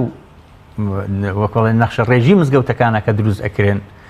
گرنگی بەو مەجالاتە بدرێ ئێستا تۆ تێبینێکی لە مەتاڕە شوێنی یاری مناڵدانراوە لە بازاڕەکانە بە هەمان شێوە لە مزگەوتیشە بۆ مناڵ یعنی زۆر جێی خۆیەتی ئەو شتانیان بۆ بکرێت لەبەرەوەی بڕۆن بەرەو مزگەوت مامۆستا بە ئەمانەمان ناوێ وەکوڵێ شتی یاریمان بۆ دووزانم بەڵام سەیرەکەی هەر مناڵ ئەبوغزێنرێ مناڵ دەرەکرێت لەبەرەوەی کە بە بەردەم ڕیزی نوێژەکە ئەچێ یان تۆزە یاریەکە دەنگ بەرزەکاتەوە بەڵێ ینی وەکوڵێ ئەمەمان ناوێ و ماڵیان ئاوا بێ بەڵام ئەمانە چۆن خۆیان کردوتە نوێنەر و پاسەوانی خوا ئەگە دروست بێ ئەم قسەیە کە بۆ منە منداڵ ئاوا بۆ شێو ئەتۆریان لە مزگەوت هۆکاری ئەمە چیانی لە ئەم تێگەشت و سەقافەتە لەکوێوە بۆمان ماوەتەوە ئەمە مەزاجی شخصیە لە هەمان کاتە لەوانەیە دەستێکی دەرەکیش هەبێ بۆ ئەوەی کە ئەم حاڵەتە دروستکات ڕاستە وەختی خۆی ئێمە لە مزگەوتە لە هەشتاکانە مام حاجی هەبووی گوت باشە بۆ ئاواکەن ئەوانە گەنج هاتۆ پێوتم تۆ دەست بۆ ئاگری و بۆ ئاوا نوێژەکەن و تمام حاجیان ئەو گەنجەی بە تۆ هاتۆ بە تۆ ئەڵێ نوێژ ئەکا وتینا وتمیێتە مزگەوتینا وتم دە ئێستا ئێمە لە مزگەوتان لە پاڵتویان نوێژ ئەەکەین تۆ بۆ دوعای مۆفەقی بۆ ئێمە ناکەی بەردەوامی بۆ ئێمە ناکەی بەو بڵێ تۆ وەرە مزگەوت تۆش وەکو ئەو نوێژکە وانیا لێرەوە کەواتە ئەمە پێمان ئەڵێ کە ئەم کەسانە بەشێکی دەستێکی دەرەکی هەیە لەوەی کە مناڵ بەڕاستی وا لێ بکە ینی کەسانێک وا لێ بکە لە مزگەوتە تووڕە ببن بەڵکو هەتا کەسانێکن هەر خۆیان مەبەستیانە مناڵ لە مزگەوت دەرکەن مەبەستیانە هەندێکیش هەیە بە نەزانی ئەوە ئەکا لە سەردەمی ئەزانم لە بیستەکان و لە سیەکانە بووە کۆمەڵە مناڵەچنە مزگەوتێکەوە لە سەردەمی ئیمام حەسەن بەناوانە ڕەحمەتی خوای لێبێ مناڵەکان یعنی ئیتر تەبعەن زۆر لە مزگەوتە ئەبن و ڕۆژێکیان مامۆساکە ئەبینەیەکی لە مناڵەکان چۆتە پێشەوە و ئیمامەتیەکە بۆ مناڵەکانی تر و لە خۆی ترسێکی بۆ دروست بۆ مامۆساکە خەمی ئەوە بۆ شتێنشیری بۆ دروست بێ حاڵات حاڵ مامۆساکە دەریانەکات مناڵەکان دەرەکات کە مناڵەکان دەرەکە ئیمام حەسەنیش کە مناڵێک بۆ لەناو ئەوانە نامەیەکی بۆ نووسێت بۆ مامۆستا سڵاو مامۆسای بەڕێز و خۆشەویست حرمەتمان هەیە ئەگەر جەنابەت ترست لەوە هەیە مزگەوتەکە پیس ببێ ئێمە هۆکاری پاکردنەوەی مزگەوتەکەین ئێمە ئاو ئەگرین بۆ مزگەوتەکە ئێمە خزمەتی مزگەوتەکەین ئێمە چی تۆ چه ئەرکێک بەسەرشانی ئێمە ئابدەی بەگوێت ئەەکەین بەڵام ئەم ئاەتەش لەبیر خۆت مەکە ولا تطرد الذين يدعون ربهم بالغداة والعشي يريدون وجهه ما عليك من حسابهم من شيء وما من حسابك عليهم من شيء فتطردهم فتكون من الظالمين سبحان الله ئەم ئاەتە بۆ پێغەمبەر تەخوارەوە صلی الله عليه وسلم شەدید اللهجەیە لەگەڵ پێغەمبەر صلی الله عليه وسلم لە کاتێکە کە قوڕەیشەکان ویستویانە مەجلیسی عەبدەکان لەگەڵ مەجلیسی ئەسیادەکان جیا بکاتەوە یعنی کاتێک کە پێغەمبەر صلی الله عليه وسلم یعنی زۆرێک لە ئەصحاب ئەوانی کە لەوە پێشکۆی لەبوون ئەڵێ بە چاوی پڕ لە فرمێسکەوە سیرمانە کرد بزانین پێغەمبەر صلی الله عليه وسلم بە قسەیان ئەکات ئەو بۆ ئەم ئاەتە هاتە خوارەوە ئەم ئاەتە هاتە خوارەوە خوای گەورە پێی فەرموو ئەوانە دەرمەکە کە وەچی خۆی خۆیانیان ئەوێیانەوە عیبادەتی پەروەردگاری خۆیان بکەن ئەوانە هیچ ئەرکێکیان بەسەر تۆ نیە و توش هیچ ئەرکێکت بەسەر ئەوانەوە نییە فتطردهم فتكون من الظالمين يعني توجيهك بو پیغمبر صلى الله عليه وسلم يتر ام امامه طبعا لبر اوي براستي آياتي قرآن وقتی خوی خەڵکی داچڵەکان کاتێککە ئاەتێکە بەسەر خوێنایەتەوە ئیمام ئیتر داچڵەکەی لەگەڵ مناڵەکانە ڕێکەوت و ڕێک و پێکی مزگەوتەکان لە ئەستۆگرت و شتێکی جوانیان لە مزگەوتە مزگەوت دەتوانێت چی بکە بۆ ئەم حەز و خواست و تەماحە مناڵانەی مناڵەکانمان چۆن بتوانێت ببێتە فێرگەیەک وەکۆڵێ شوێنێکی باش بۆ ئەوەی منداڵ حەز و خواست و تموحی خۆی تێدا خاڵی بکاتەوە. بەڵێ مەساڕیاض ئێمە ئەگەر تێبینی بکەین زۆرێک لەو گەنجانێکی ئێستا لە تەمەنە ئێمە لە تەمەنێکی گەنجیا لە ناو مزگەوتا بووین کۆمەڵێکی تر هەبوون لە خوار ئێمەوە بوون لە تەمەنە ئێستا ماشەڵڵا هەمووی سەر و ڕیشیان سپی بوو ئەوانیش ئەمە لە مزگەوتا پێگەیشتن پەروەردەکران مزگەوت ئەتوانێت شتی زۆر گەورە پێشکەش بە مناڵ بکات مناڵ لە مزگەوتە فێری هەموو شتێکی جوان ئەبێت فێری ڕێزگرتن ئەبێ فێری ڕازگۆیی ئەبێ فێری تەنزیم ئەبێ فێری یەکریزی ئەبێ فێری ئەوە بێ کە بەگوێی یاساکانی سیاسا بەرکارەکان بکە یاخی نەبێت لە یاسا یاخی نەبێت لە کۆمەڵگە یاخی نەبێت لە خێزان مزگەوت ئەوە پێشکەش بە مناڵەکە ئێمە ئەبێ بەڕاستی ئەگەر شتێکی تر بڵین بە شێوەیەکی تر بڵین ئێمە چی بکەین بۆ مناڵەکانمان لە مزگەوتە بۆ ئەوی مناڵەکانمان لە مزگەوت نەچنە دەرەوە واجبی سەرشانی ئێمە یعنی ئەوەی کە ئەهلی مزگەوتە بە تایبەتی ئەوانەی کە سەفی یەکەمی مزگەوتن پێشوازی لە مناڵەکان بکەن دەستخۆشییان لێ بکەن چۆن بڵێ وەکو کوردەواریکەی خۆمان بە قوربان و بەساقیان بن بۆ ئەوەی کە ئەم مناڵانە لە مزگەوتا بن دەستخۆشییان لێ بکەن پشتگیریان بکەن لە بەریان هەڵسنەوە یعنی زۆر ئاساییە جاری وان هەیە بەداخەوە من لە هەندێک مزگەوتا بینیومە مامۆسا هەرمان خودی مامۆساکە مناڵەکە ئەنێرێتە سەفی دواوە ئەگەر لە سەردەمی پێغەمبەر صلی الله علیه وسلم ئەوە وابووە ئەوە جیاواز بووە چونکە سەردەمی پێغەمبەر صلی الله علیه وسلم مناڵەکان وەکو ستر وابوون لە بینی ئافرەت و لە بینی پیاوە بەڕاستی یعنی چونکە ریزی پیاوان بووە دوای ئەوە مناڵەکان بوون دوایەوە ئافرەت بووە بەڵام دوای ئەوەی کە ئەوە بوو شوێنی ئافرەت جیا کرایەوە لە سەفی پیاوان ئیتر مناڵ لە ناو سەحابەکانە بوو ئەسحاب خۆی سەحابە هەبوو خۆی مناڵی هێنایە پاڵ خۆی لە نوێژەکە ئەیگوت بەهۆی ئەوە با نوێژەکە منیش قبول ببێ یعنی بەو شێوەیە مامەڵیان لەگەڵ مناڵە ئەکرد لەبەرەوە لە ڕاستیە ئەرکی سەرشانی ئیمامی مزگەوت و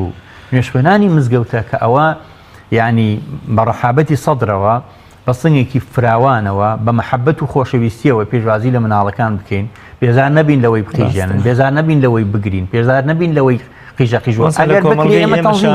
بۆ منە شتێکم خوێندەوە لە یەکێ لە وڵاتە فەقی نشینەکانە مامۆستایەکی مەسیحی بۆەوەی مەسیحیەت و عیسا سەلامی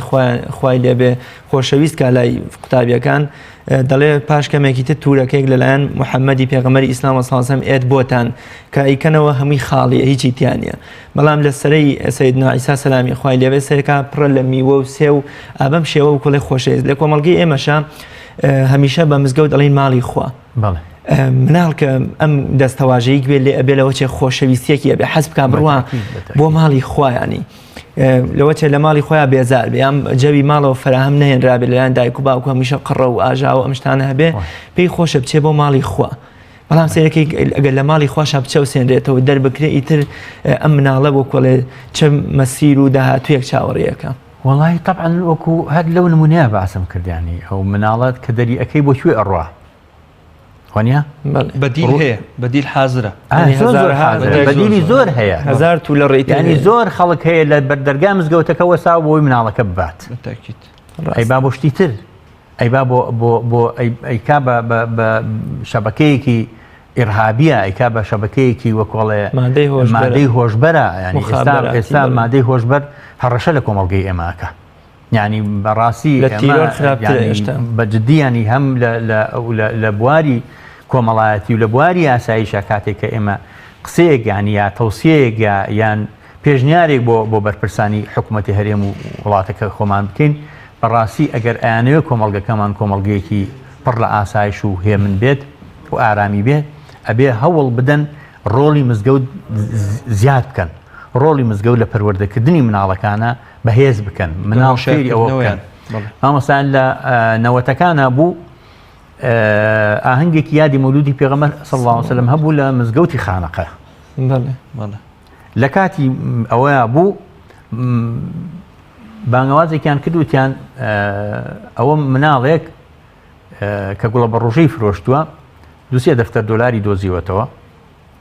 و داوێتەوە بە خاوەنەکەی هێناوی بۆ مزگەوت وتیان تۆ ئەم گوڵە بەڕۆژەت ئەفرۆشت ئەم پارەیەت پێویست نەبوو وتی با چۆن پێویستم نەبوو وتی زانیت ئەمە پارەی وتی بەڵێ زانیم ئەمە پارەیە ئەمە دۆلارە وتیان ئەی چۆن نەبرد بۆ خۆت تیاخە من لە مزگەوت قورئانە خوێنم مامۆستا پێی وتوم کە هەر شتێک دۆزیتەوە ئی خۆت نەبوو ئەبێ بیگەڕیتەوە بۆ خاوەنەکەی من خاوەنی ئەوە نەبووم ئەبێ بیگەڕمەوە بۆ خاوەنەکەی خۆی تەنانەت خاوەنەکەی ویستبووی هەدیە باتێوەتوی هەدیە وەرناگرم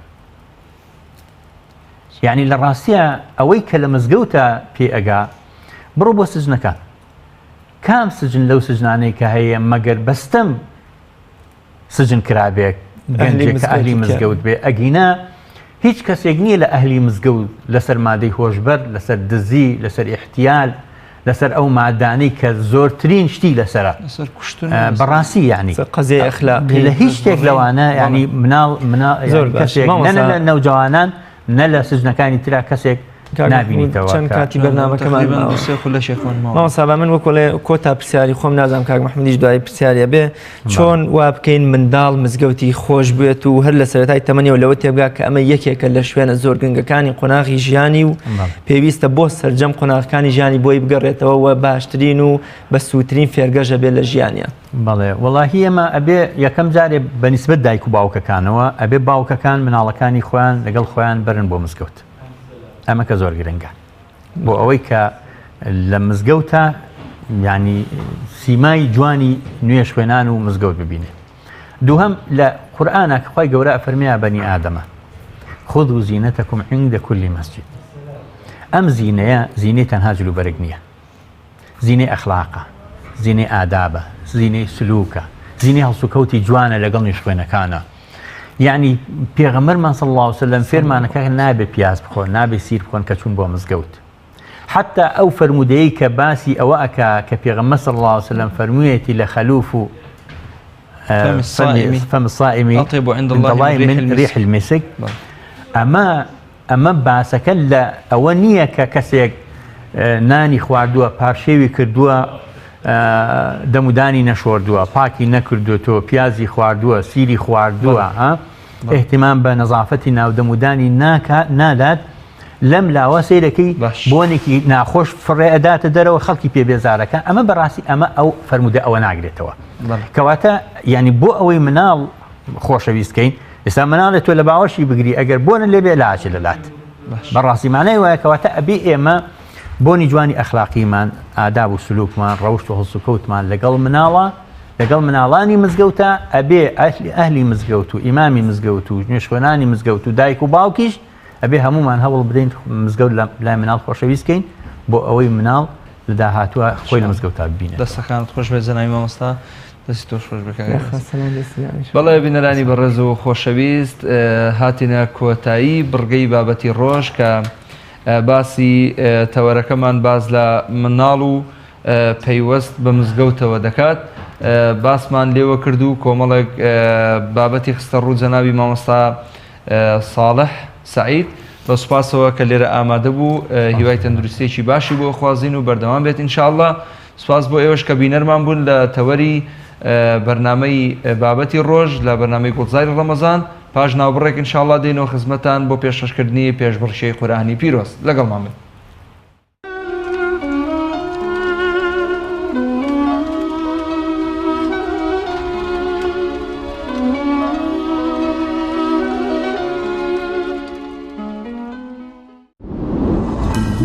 تۆپ ئارت تاکە بریکاری تۆڕی میدیایی کۆمەڵ بۆ دروستکردن و بڵاوکردنەوەی ڕیکلام. تۆپ ئارت کۆمپانیای دنیا دیکۆر. کۆمپانیای دنیا دیکۆر ئامادەیە بۆ دانانی دیکۆراتی ماڵ و شوێنە گشتی و حکومیەکان. کۆمپانیای دنیا دیکۆر هەڵدەستێت بە دروستکردن و دانانی کەوانتەر و ژووری نووسن و ئۆفیسی گەشت و گوزار و جبسم بۆردی مەغریبی و کاغەزی دیواری ئیتاڵی و تەختەی ئەرزی تورکی و ئەڵمانی و جیاکردنەوەی هۆڵ بە SDF و MDF و داری سروشتی. کۆمپانیای دنیا دیکۆر دنیایەک بۆ دیکۆراتەکانتان. ناونیشان سلێمانی فەرعی یەکەم شەقامی بازنەی مەلیک مەحموود بەرامبەر پارکی مەلیک مەحموود. فەرعی دووەم شەقامی بازنەی مەلیک مەحموود بەرامبەر سۆپەرمارکێتی ئاڵتون. فەرعی سێیەم ناوچەی پیشەسازی یەک بەرامبەر تاقیگەی بیناسازی. کۆمپانیای دنیا دیکۆر.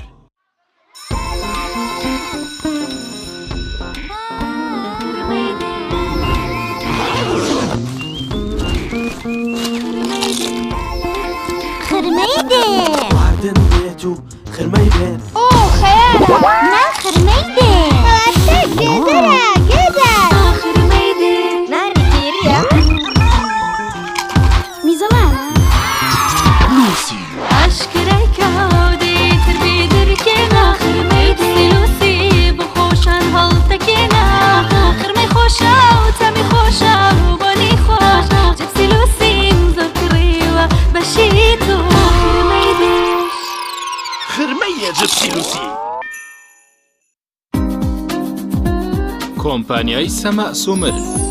کۆمپانیای سەمە سومر بۆ بەرهەمی شیرەمەنی ئەوروپی.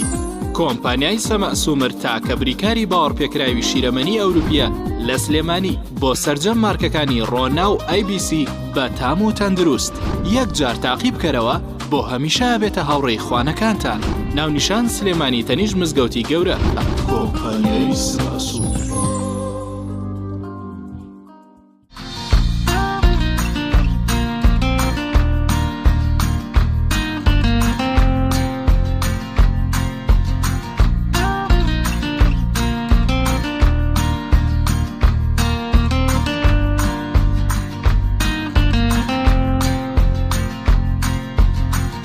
خەڵقی تامێکی جیاواز بنۆشە. لامینەت و تەختەی ئەرزی تورکی AGT باشترین تەختەی ئەرزی تورکیا با بارزترین کوالیتی دروستکراوە. پێکاتوە لە چەند مواسەفاتێکی بەرز. ئەستوورەکەی 8 ملم و 10 ملیمە. حاشیەکەی لە ڕەنگی خۆیەتی. ناونیشان سلێمانی شەقامی باسنەی مەلیک مەحموود بەرامبەر بەنزیخانەی بینایی. پەیوەندی بکەن بەم ژمارانەوە 070 955 76 50 070 955 76 60. کۆمپانیای بەیزا. لە پێنە و بەرەنگەربوونەوەی قەیرانی دارایی بەیزا بە هەمان شێوەی ساڵانی پێشوو بەردەوام دەبێت لە فرۆشتنی کاڵەکانی باقیستی هەژدەمان. تاقمی ژووری میوانی مۆدێرن و کلاسیک بە باشترین کوالیتی. ژووری نووسنی دوونەفەری. سێتی نان خواردن. ژووری نووسنی گەنجان. هەموو پێداویستەکانی مۆبیلیاتی ئۆفیس و هەروەها دروستکردنی کەوانتەر بە نوێترین دیزاینی تورکی و جیهانی. دانانی پارکێت و دروستکردنی جەرگا و پەنجەرەی PVC. بەیزا مامی هاوڵاتیان.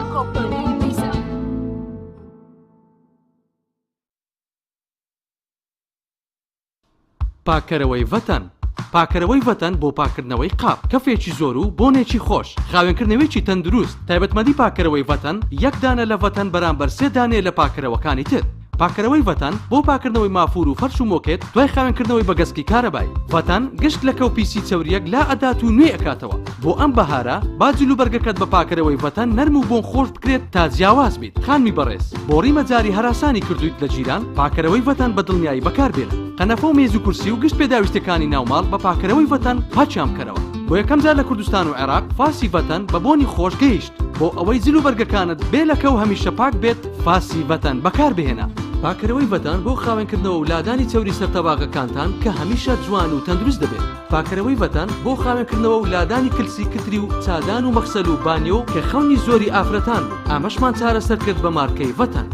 پاکەرەوەی ڤەتەن لە سەرتاسەری تورکیا بەکاردەهێنرێت چونکە باشترینە. ئەوانەی ڤەتەن بەکاردەهێنن هەرگیز نایگۆڕن، دووبارە دەیکردنەوە. نرخی گونجاو باشترین کوالەتی پاکەرەوەی ڤەتەنە. خاوەن چەندین بڕوانامەی نێودەوڵەتی لە سەرتاسەری جیهان. بە هەمیشە ماڵەکانتان خاوێن و بۆن خۆش و تەندروست بێت بە پاکەرەوەی ڤەتەن. گەر بە دوای کوالێتێکی بەرز دەگەڕێی بەرهەمەکانی پاکەرەوەی ڤەتەن بەکاربهێنە. پاکەرەوەی ڤەتەن ماڵەکانتان بە خاوێنی دەهێڵێتەوە. سیرکەن ئۆ بەدڵی نەبوو ئەم خاتوونە ویستی خواردنێکی خۆش دروست بکات بەڵام هاوسەرەکەی دیسان ڕازی نەبوو هەوڵیە زیاتر فێر بێ و شتی تر تاقی بکاتەوە بەڵام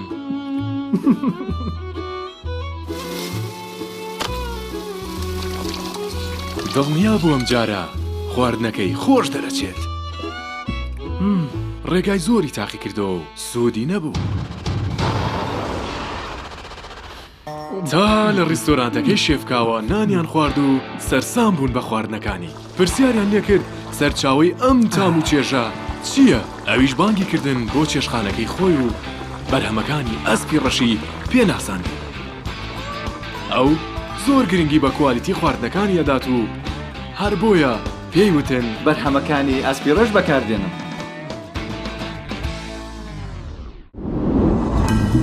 تۆپ ئارت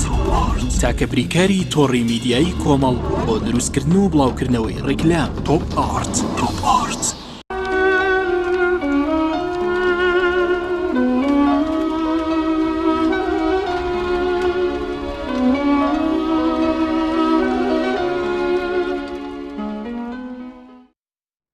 بسم الله الرحمن الرحيم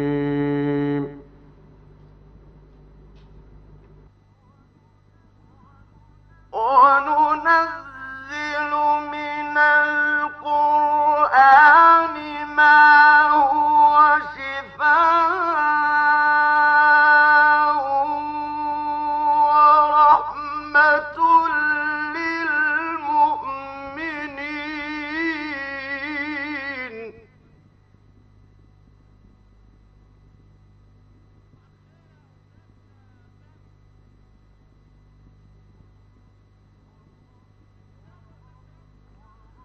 ورحمة للمؤمنين ولا يزيد الظالمين إلا خسارا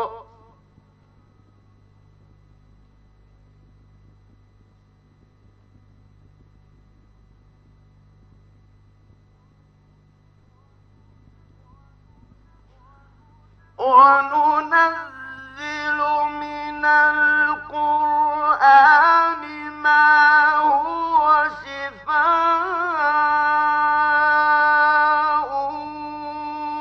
ورحمة للمؤمنين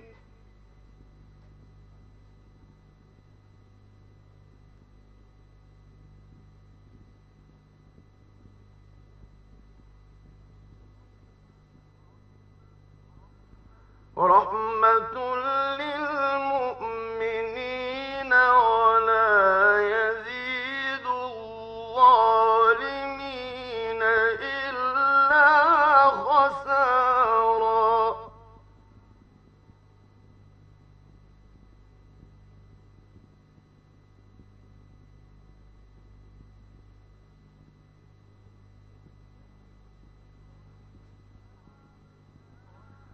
وإذا أنعمنا على الإنسان أعرض ونأى بجانبه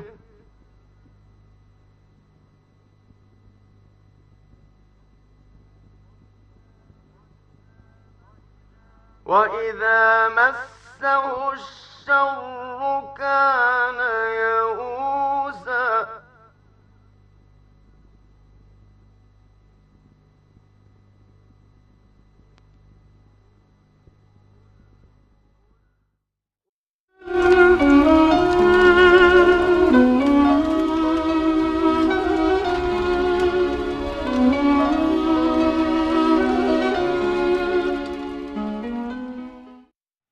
سلام و ڕەحمەتی خواتان لەبێ بینەرانی بەڕێز و خۆشەویستی کەناڵی ئاسمانی پەیام پێتان گەیشتینەوە بۆ پێشکەشکردنی دوابڕگەی بەرنامەی گوڵزاری ڕەمەزان کە تایبەتە بە پێشبڕکێی نیشتیمانی بۆ دەنگخۆشی و جوان خوێندنەوەی قورئان کە ئەمڕۆ قۆناغێکی تازە دەستی پێ ئەکا ئینشاءالله ئەم قۆناغەش بریتیە لەوەی بەشداربووانی خۆشەویست لە نێو ئستۆدیۆوە و لە پەخشی ڕاستەوخۆدا و بە شێوەیەکی زیندوو قورئان دەخوێنن و لیژنەی بەڕێزیش و دادوەرانی خۆشەویست لێرەوە تەحکیمی خۆیان ئەنجام ئەدەن و هەڵسەنگاندنێکی تەواویان بۆ ئەکەن. دووبارە کاک شێخ حسێن و کاک دکتۆر مەحموود و کاک دکتۆر ئیسماعیل بەخێر هێنینەوە بۆ نێو ستۆدیۆ. خوای گەورە پاداشتی خێریان بداتەوە ئینشاءالله و سوپاسیان ئەکەین. خۆشەویستان و بەڕێزان، ئەمڕۆ دوو بەشدار بووی خۆشەویست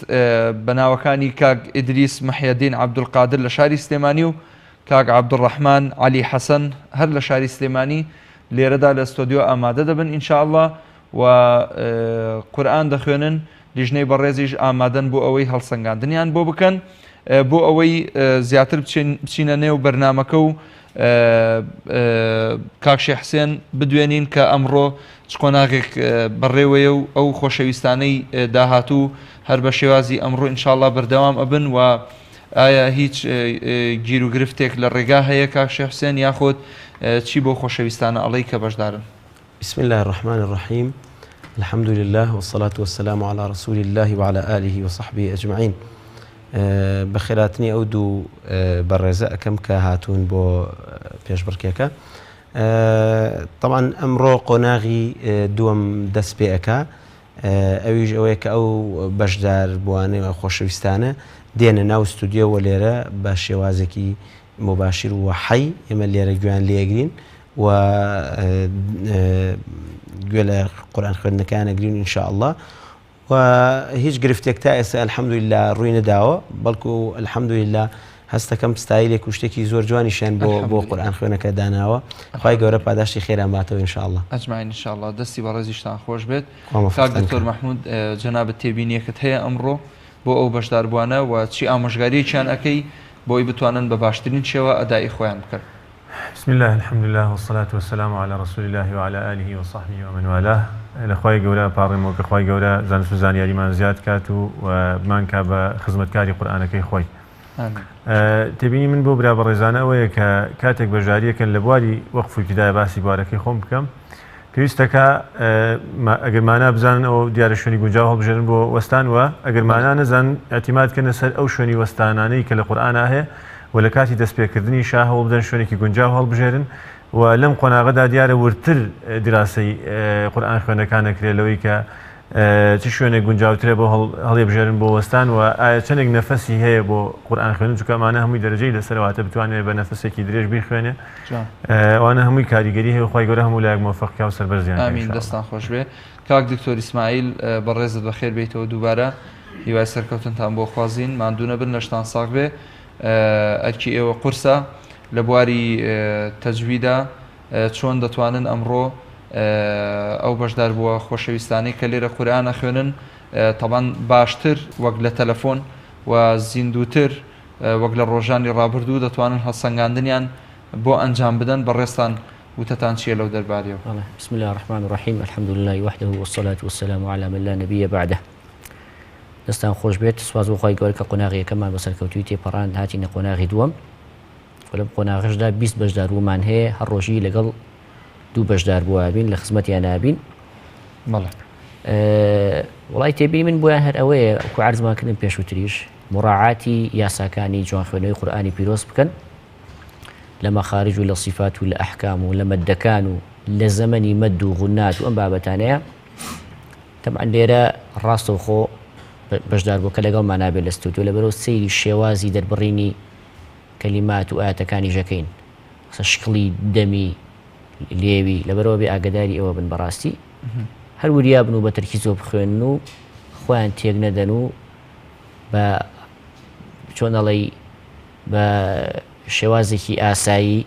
بەبێ هیچ فشارێک هەر ئەوەیە بەڕاستی تەکەلف نەکەن لە کاتی خوێندنە. ئیتر مراعاتی ئەحکامی تەجوید بکەن، سەوت بە هەمان شێوە بزانن لەکوێ ئەوەستن چۆن دەست پێ ئەەکەنەوە، چونکە ئەگەر یەکێک لەمانی لێ تێک بچێت بە تەئکید تەئثیری لەسەر حەقلەکانی تریش ئەبێت. ئیتر هیوادارین سەربەرز و سەرفراز بن و موفق بن بەئیزنی خوا. دەستی بەڕێزیشتان خۆش بێ. بەڵێ بینەرانی بەڕێز و خۆشەویست ئەچینە لای ناوبڕێک و ئینشاءالله دواتر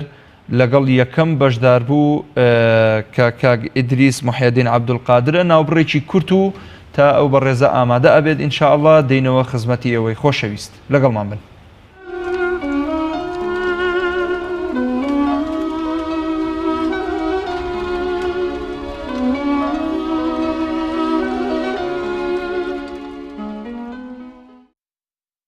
دووبارە سڵاوی خواتان لێبێت بۆ ئەوەی کاک ئیدریس محیدین عەبدولقادر جوانتر گوێی لێ بگیرێت و ئەو بەشداربوانەی تریش جوانتر تەحکیم و دادوەرانەتر بڵێن بە شێوازێکی باشتر لیژنەی بەڕێز دادوەرانە مامەڵە لەگەڵ ئەو قورئان خوێنانە بکات ئینشاءڵڵا ڕاستەوخۆ کاک ئیدریس محیدین عەبدولقادر ئێستا لەلایەن کاک شێخ حسێنەوە کۆمەڵە تێبینی ئەدرێتێ ئەگەر هەبێت و ئەگەرنا دەست پێ بکات ئینشاءڵڵا کاک شێخ بەناوی خوای گەورە کاک ئیدریس گیان بەخێراتن دەکەین و خوای گەورە موفقتکە ئینشاءڵڵا بۆ جەنابەت سوورەی سەبە لە ئایەتی دە کە وەلەقەد ئاتەینا داود دەست پێیەکە و تا ئایەتی حەڤە ذلك جزيناهم بما كفروا وهل نجازي إلا الكفور لەوێ تەواو ئەبێ ئاگات لە ڕووی وەکو سەوت و نەغەم کە عاید بە منە ئەبێ ئاگات لێبێ وەکو مەقام 5 مەقام ئەبێ بخوێنی و سەوتیش ئاگات لێبێ لە طبقاتی وەسەط و قەرار و جوابات و ئەوانەی بزانە چۆن ئەخوێنی ئەگەر بتوانی زۆر تەقلیدی صرف نەکەی چونکە تەقلیدی صرف دەرەجەت لێ ئەشکێنێ بۆیە وەکو ملاحەزەیەک ئەدەمێ ئینشاءالله ئەگەر ئامادەی فەرموو دەست پێ بکە فەرموو أعوذ بالله من الشيطان الرجيم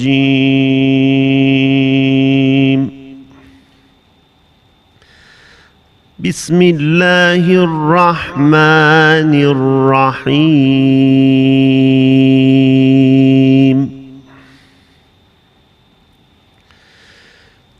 ولقد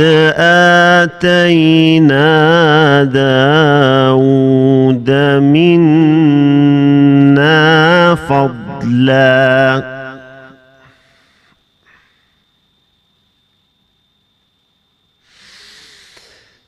يا جبال أوبي معه والطير وألنا له الحديد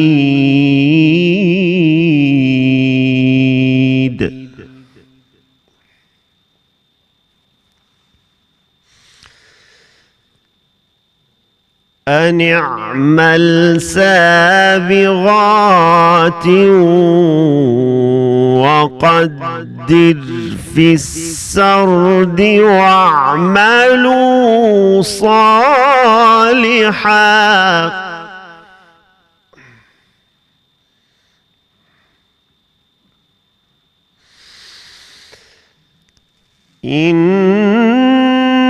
إني بما تعملون بصير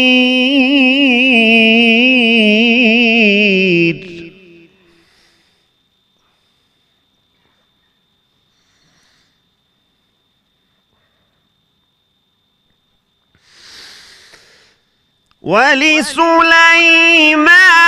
الريح غدوها شهر ورواحها شهر وأسلنا له عين القطر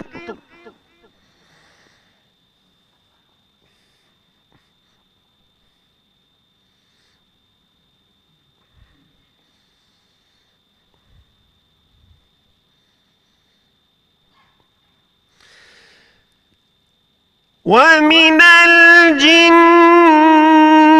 من يعمل بين يديه بإذن ربه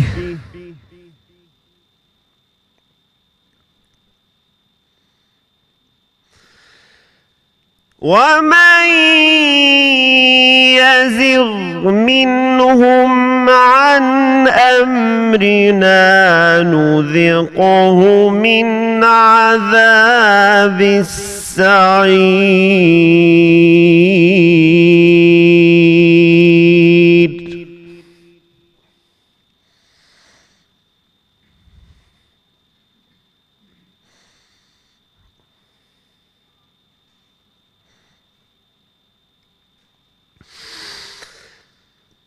يعملون له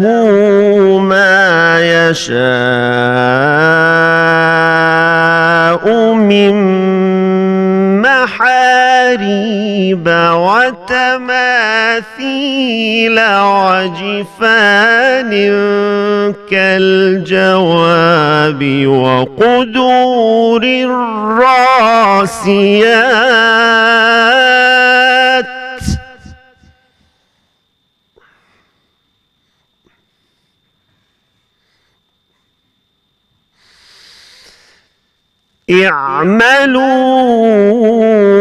اعملوا آل داود شكرا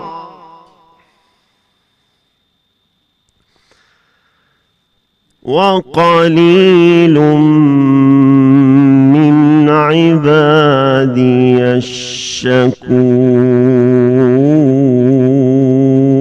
الشكور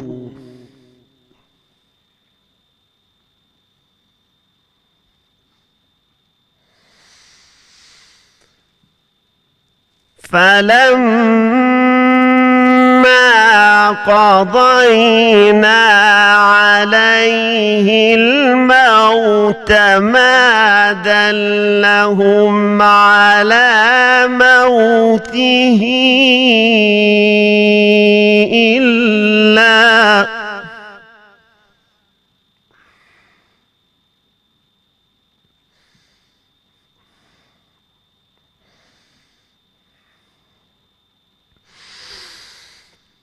إلا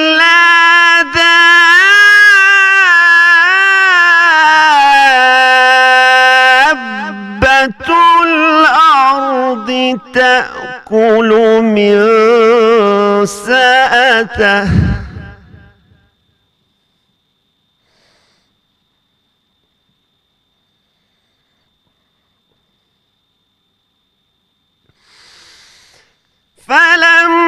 فلما خر تبينت الجن أن لو كانوا يعلمون الغيب ما لبثوا في العذاب المهين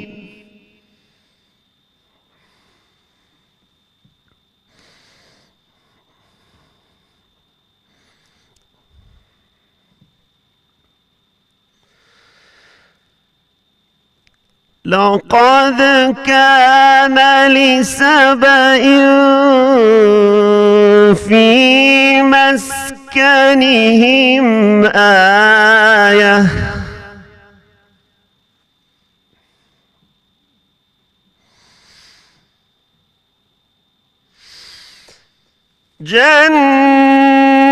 جنتان عن يمين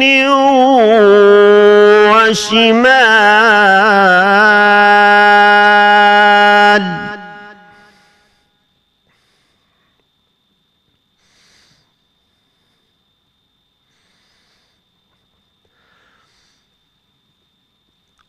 كلوا من رزق ربكم واشكروا له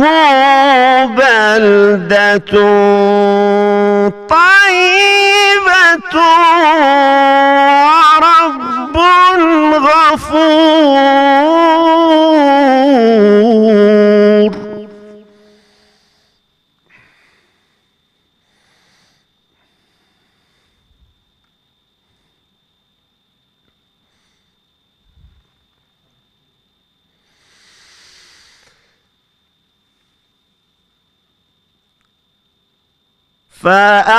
فأعرضوا فأرسلنا عليهم سيل العرم وبدلناهم بجنتيهم جنتين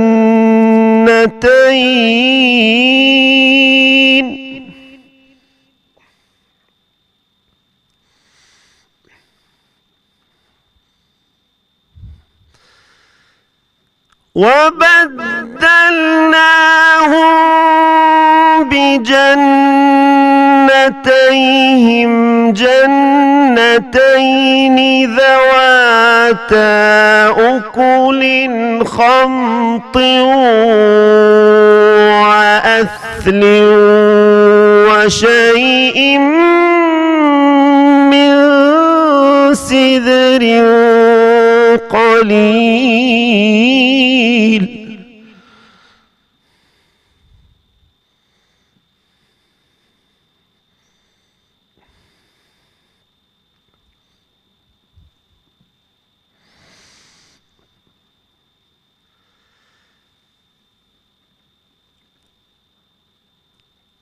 ذلك جزيناهم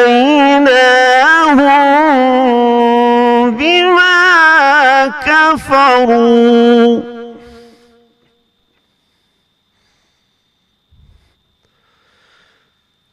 وهل نجازي إلا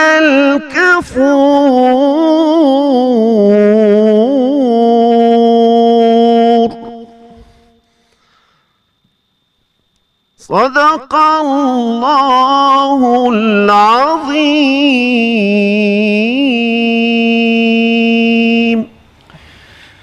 دەستەکان خۆشوێ خی گەورە پاداشت بداتەوە ئینشاءالله.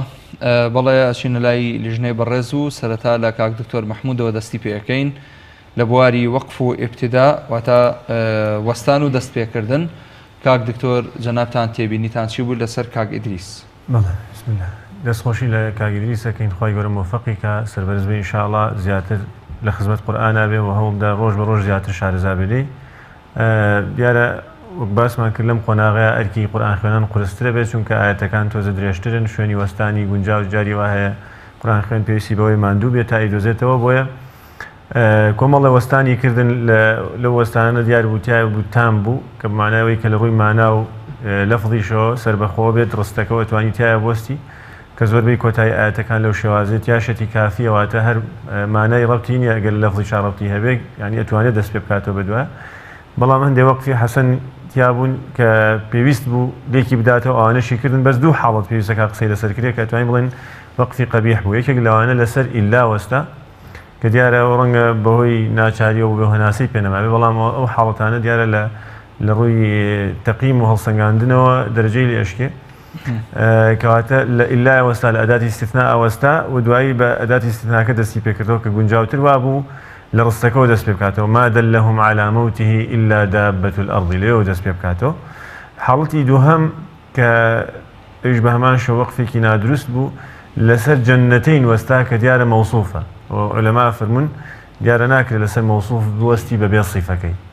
و دیارە ئەگەر لەبەر ضرورەت بوەستێ هەر بە هەمان شێوە نەبرێت لێشکە چونکە مسابقەیە و هەڵسەنگاندنە. بۆیە خی گەورە مۆفەقیکە و حاڵەتەکانی تری تا ڕادێ گونجاو بوون. خی گەورە سەبەرزی. دەستخۆش کاشە گیان پێش ئەوەی جەنابەت تێبینەکانی خۆت بڵێ ئەو بەڕێزانەی کە بۆ نمونە دەرئەچن بۆ قۆناغی داهاتوو یاخود دەرناچن هەر لێرە پێیان ئەڵێن دەرنەچوون یاخود ئەمێنێتەوە وەکو قۆناغی یەکەم دیسانەوە ڕیزبەندیان بۆ ئەکرێت. دەبێت وەکو قۆناغی یەکەم ئێمە دانیشتێکی بۆ بکەین بە پێی ڕیزبەندی و بەرزترین دەرەجە 5 کەس لە 20ەکە دەرەچێ. 5 لە 20ەکە دەرەچێ و سەرەکەون بۆ قۆناغی سێم ئینشاءالله. جەنابەت ئەگەر دەستخۆشیمان بۆ کاک ئیدریس محیدین عەبدولقادر خوا پاداشتی خێری باتەوە. عمومەن تیلاوەکەی تەقلیدی زۆر پێوە دیار نەبوو وەکو تەقلید بەڵام لە ڕووی سەوتەوە خامەی سەوتی باشە خراپ نییە مرونەی سەوتیشی هەر زۆر خراپ نییە با بڵین بەڵام زەخاریف و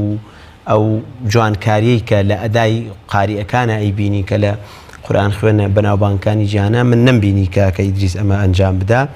و لە ڕووی نەفەسیشەوە نەفەسی زۆر نەبوو دیارە لەوە ئەچێت کە بە ڕۆژووە وشت ئەسیراتی خۆی هەیە بەس هەر ئەوایە تەحکومی بەسەر نەفەسا بکردایە. مەساحەی سەوتی زەعیفە مەساحەی سەوتی زۆر نییە ینی کە دەنگ بەرز بکاتەوە احتیمال بچێتە نەشازەوە. طبعاً ئەمە خۆی مەساحەی سەوتی خۆی وایە ئەتوانێ ینی بتوانێت ئەمە کەڵکی لێوە بگرێ بۆ نمونە ئێستا کە گوێ لە مامۆستای خۆشەویستەگرین مامۆستا شێخ محەممەد سەدیق منشاوی سێرەکەین لە هەموو ژیانە باوەڕ ناکەم کە ڕەتێک جوابی خوێن دەبێ ئەو دەنگە خۆشەشی هەیە و ئەدایەکی جوانیش ئەکات لەبەرەوە ئەتوانێت کەڵک لەم مەساحە سەوتەکەی خۆی وەرگێت لە ڕووی نەغەماتەوە طبعاً بەیاتی خوێن ڕستی خوێن نەهاوەندی خوێند بەڵام نەهاوەندەکەی دیار نەبوو یعنی تێکەڵ بوو بە کۆمەڵێک شت و ئیبتیدایی چوونە ناو نەهاوەندەوە ابتدایەکی واضح نەبوو سێگای خوێن دوای هەم هاتەوە بۆ سێگا هەم چووە بۆ جا دوای سێگا هاتەوە بۆ حیجاز ذلك جەزەیناهم بما كفروا لە نەهاوەند و بەیاتیشە چوو لە بەشی وهل نجازی لە الکەفور کە دەرکەوت کاچێ بۆ بەیات خۆی گەورە موفقیان کە ئینشاءالله ئینشاءالله دەستی زەنای بشت خۆش بێت کاک دکتۆر ئیسماعیل فەرموو بەڕێستان بسم الله الرحمن الرحیم دەستی خۆش بێ کاکە ئیدریس تەبانەوە نەسەکەتان وەرگرتووە پێشتر لەبەرەوە هەڵەکردن قابلی قبول نییە تایبەتی لەحنی جەلی بەنسبەت ئەحکامی تەجویدەوە با بەڕیز پێیا بین خاڵ یەکەم جەنابەت لە پیتی ڕائە وەکو مەخرەجی پیتی ڕاء طرفی لیسان دەی لە بەشی سەرەوەی مەڵاشوو بێ ئاگادار بیت و ئیرتیعادێک لە رینەوەیەک دروست دەبێت پێوتێ صیفەتی تەکریر و ئەم پیتی ڕائە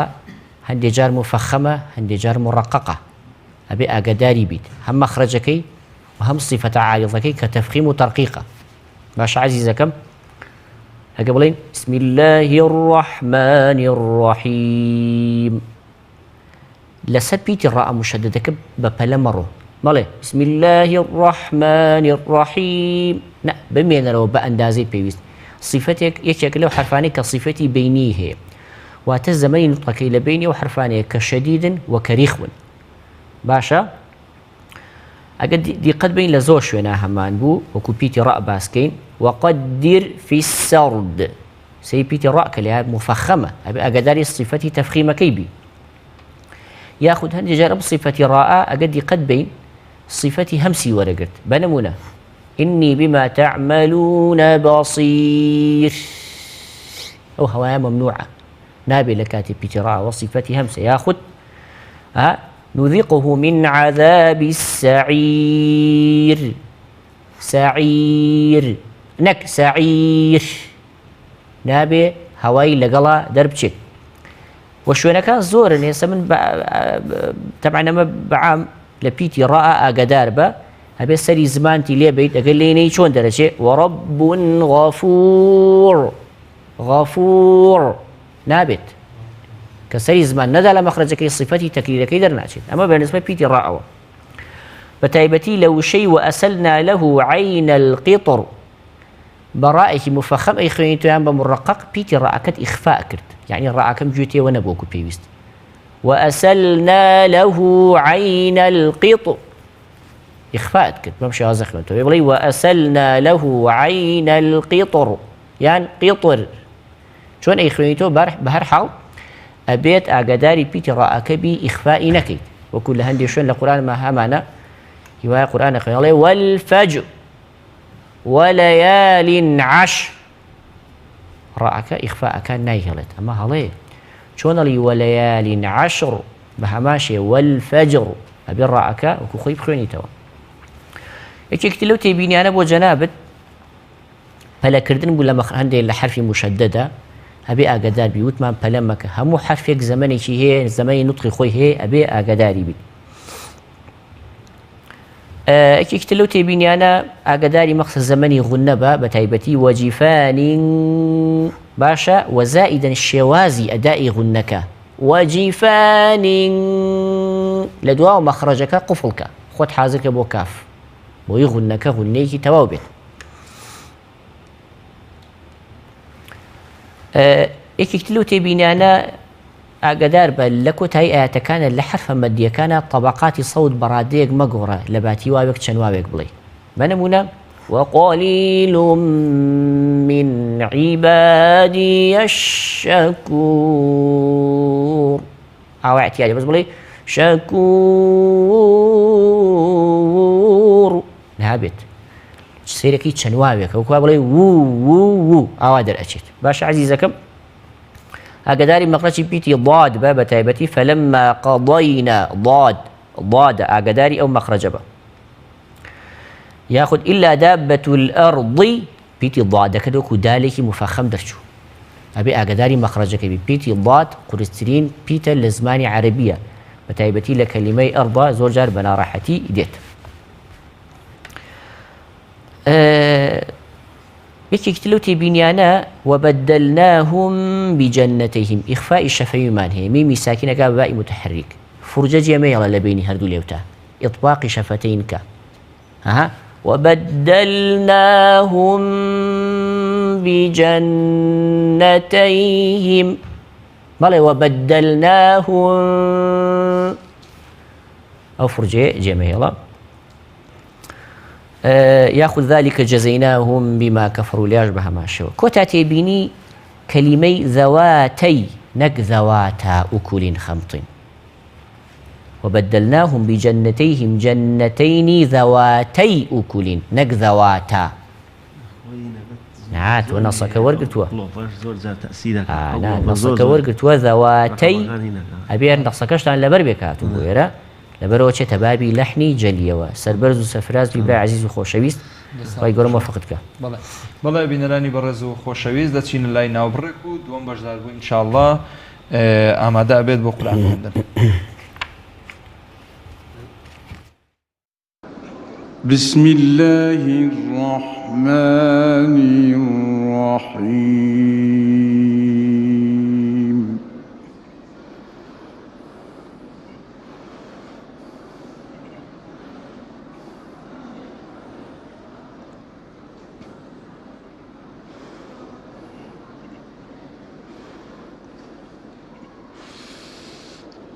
وسيق الذين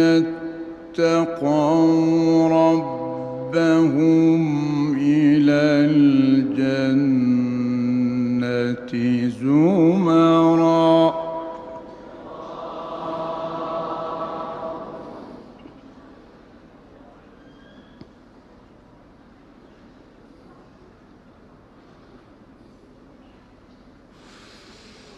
حتى إذا جاءوها وفتحت أبوابها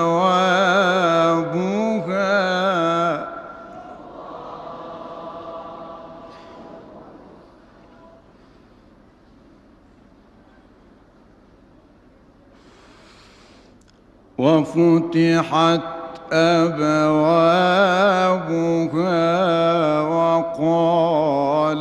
لهم خزنتها سلام عليكم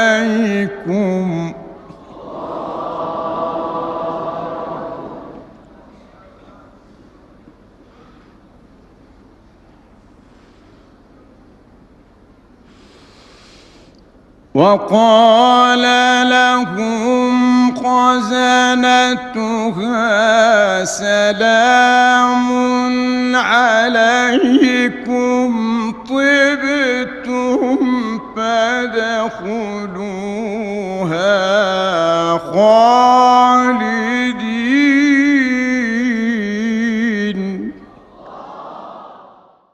لێبێ بینەرانی خۆشەویست دەچینە لای کاک عەبدوڕەحمان عەلی حەسەن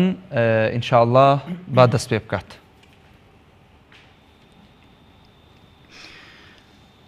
أعوذ بالله من الشيطان الرجيم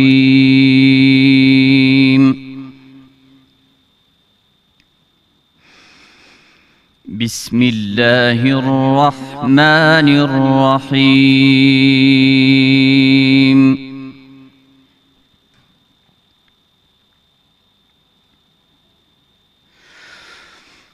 وإذ ابتلى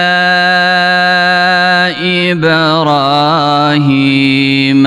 ربه بكلمات فأتمهن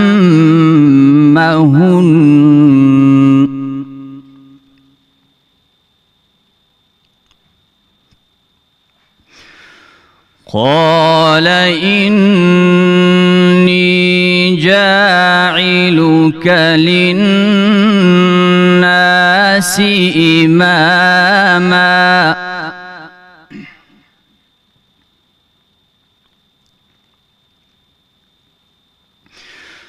قال ومن ذريتي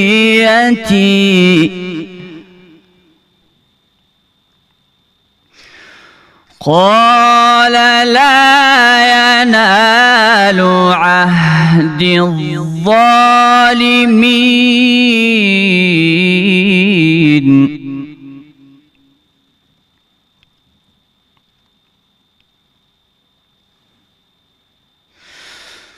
وإذ جعلنا البيت مثابة للناس وأمنا واتخذوا من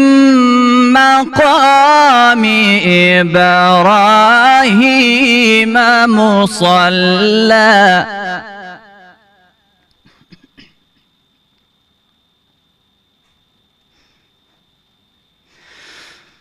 وعهدنا إلى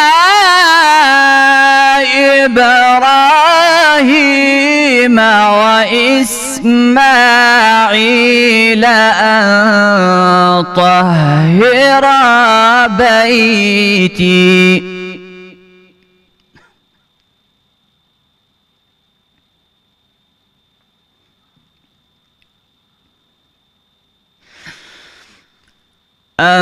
أن طهر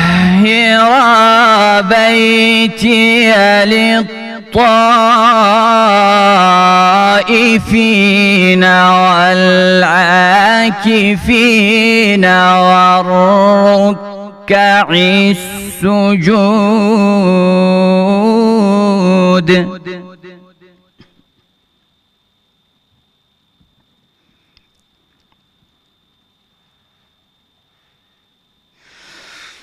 وإذ قال إبراهيم رب اجعل هذا بلدا آمنا وارزق أهله من الثمرات من آمن منهم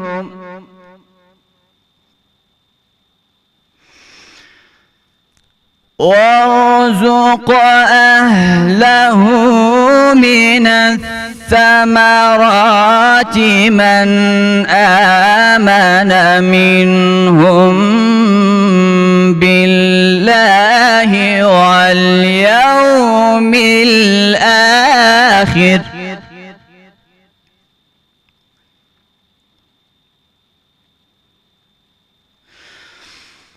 قال ومن كفر فأمتعه قليلا ثم أضطره إلى عذاب النار وبئس المصير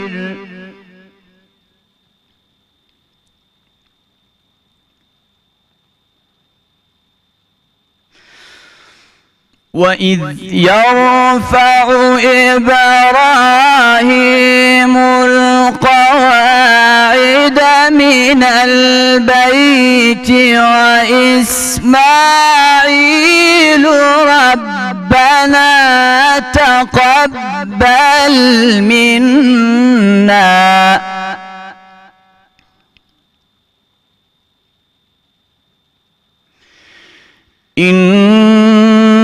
إنك أنت السميع العليم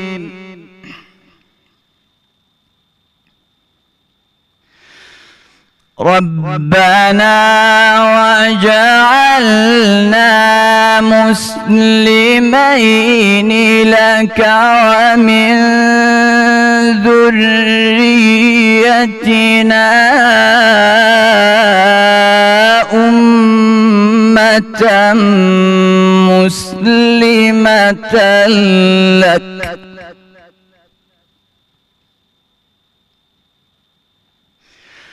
وأرنا مناسكنا وتب علينا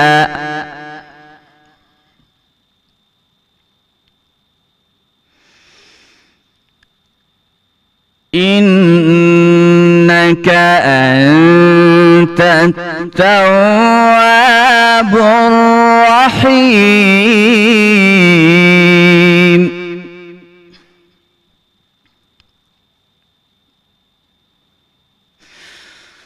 ربنا وابعث فيهم رسولا منهم يتلو عليهم آياتك ويعلمهم الكتاب والحكمة ويزكيهم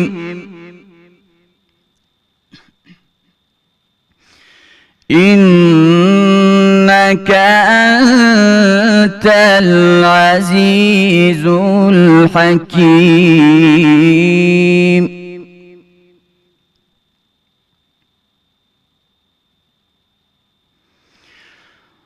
ومن يرغب عن ملة إبراهيم إلا من سفه نفسه ولقد اصطفيناه في الدنيا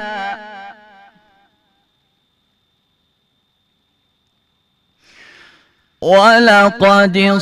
اصطفيناه في الدنيا وإنه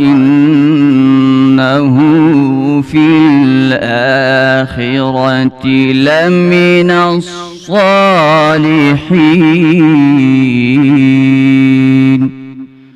صدق الله العظيم. دووبارە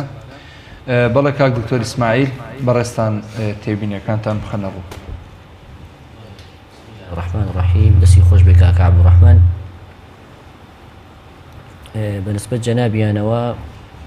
قورئان خوێندنەکەیان باش و ڕێک و پێک بوو، بەڵام بەدەر نییە لە کۆمەڵی تێبینی لەوانە یەکەم بەعام کاک عەبدوڕەحمانە بێت لە ئاگای لە صیفەتی ئیستیعلا بێت. أو حرفاني كمستعلين صفتي استعلاء يعني بو معناي صوت كان تفخيم أكرت ياخذ أو حرفاني تلك صفتي تفخيم بمعنى أو كوكو صفتك عارض ولي أكرت بتايبتي لبيتي راء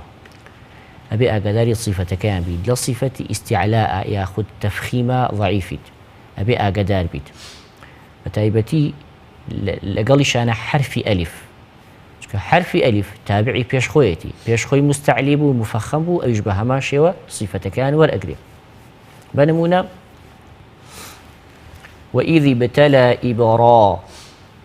إبراهيم را بو شوازة ياخد قال لا ينال قال باشا لهندي شوينا باش بيت مظبوط داود يعني لا ينال عهدي الضا ألف كشي جورك مالي الضا نا الضا حتى أجي سلامك أبي ألف كتشن أدريش كده ومقصده حركة أبي أقداري بي أيش بمفخمي بخواني توا أما أجر أماجي بينا كم تاكو تاي أبي أقداري أمانة بيت زور ضرورة بتايبتي قد يقدمين الأخيرة ولقد اصطفيناه لجارية كما اصطفيناه طاعك وكتا أدرشو ولقد اصطفيناه أواحد جاري دوم كخوين توا رازبويو لبرو بعموم أقاداري صفتي استعلاء أو حرفاني كمفخم مستعلين أقاداري باتكايا ولا قالي شاد بيتي ألف أما تبين يكا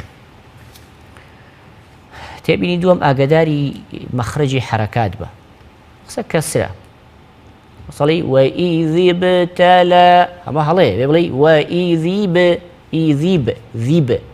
پیتی ذایەکەم مەکسوورە کەسرەکەی بە مەحضی بڵێ بە صافی بڵێ مەڵێ وەئیذیبتەلە ئەگەر دیقەت نەی وەئیذیبتەلە هەڵەیە بە تایبەتێکە سەوتەکە خاوکەیتەوە بۆ دەرەکەی ئەم کەسرەیە وەکو کەسری هەمزەکە نییە وەئیذی بەڵام کاتێک لەگەڵ خۆیان وەصلی ئەەکەیت زۆر جار ئەو کەسرە وەکو کەسرێکی مەحڵ دەرناکەوێت یاخود زۆر جار فەتحەیە وارزق أهله من الثمرات من آمن منهم بالله واليوم يوم الآخر واليوم الآخر هلي واليوم يو عقدار وش كم دقة أدم ربي خود دقته ندابه باش لكلمي وعهيدنا بيتي عين مانه وهاء مانه جاي كروا عينك قلترة صوتك عميقترة باشا وعهيدنا أقداري نبيت عينك همزي ليه وبعامش أقداري زماني غنكان به لچن شوينك وكو مثابة للناس ومن إدغامك تكرد ماشي تو بلام غندنا ومن يرغب أو كلمة توزي أو باشو بيش بيكنا چينا سروي نخوار ولا بري ربطيان بيكو هي أو كلمات أنا و أقداري بيتي وإذ جعلنا وإذ قال وإذ يرفع بيتي ذال حرفك هيتشيا مجهورة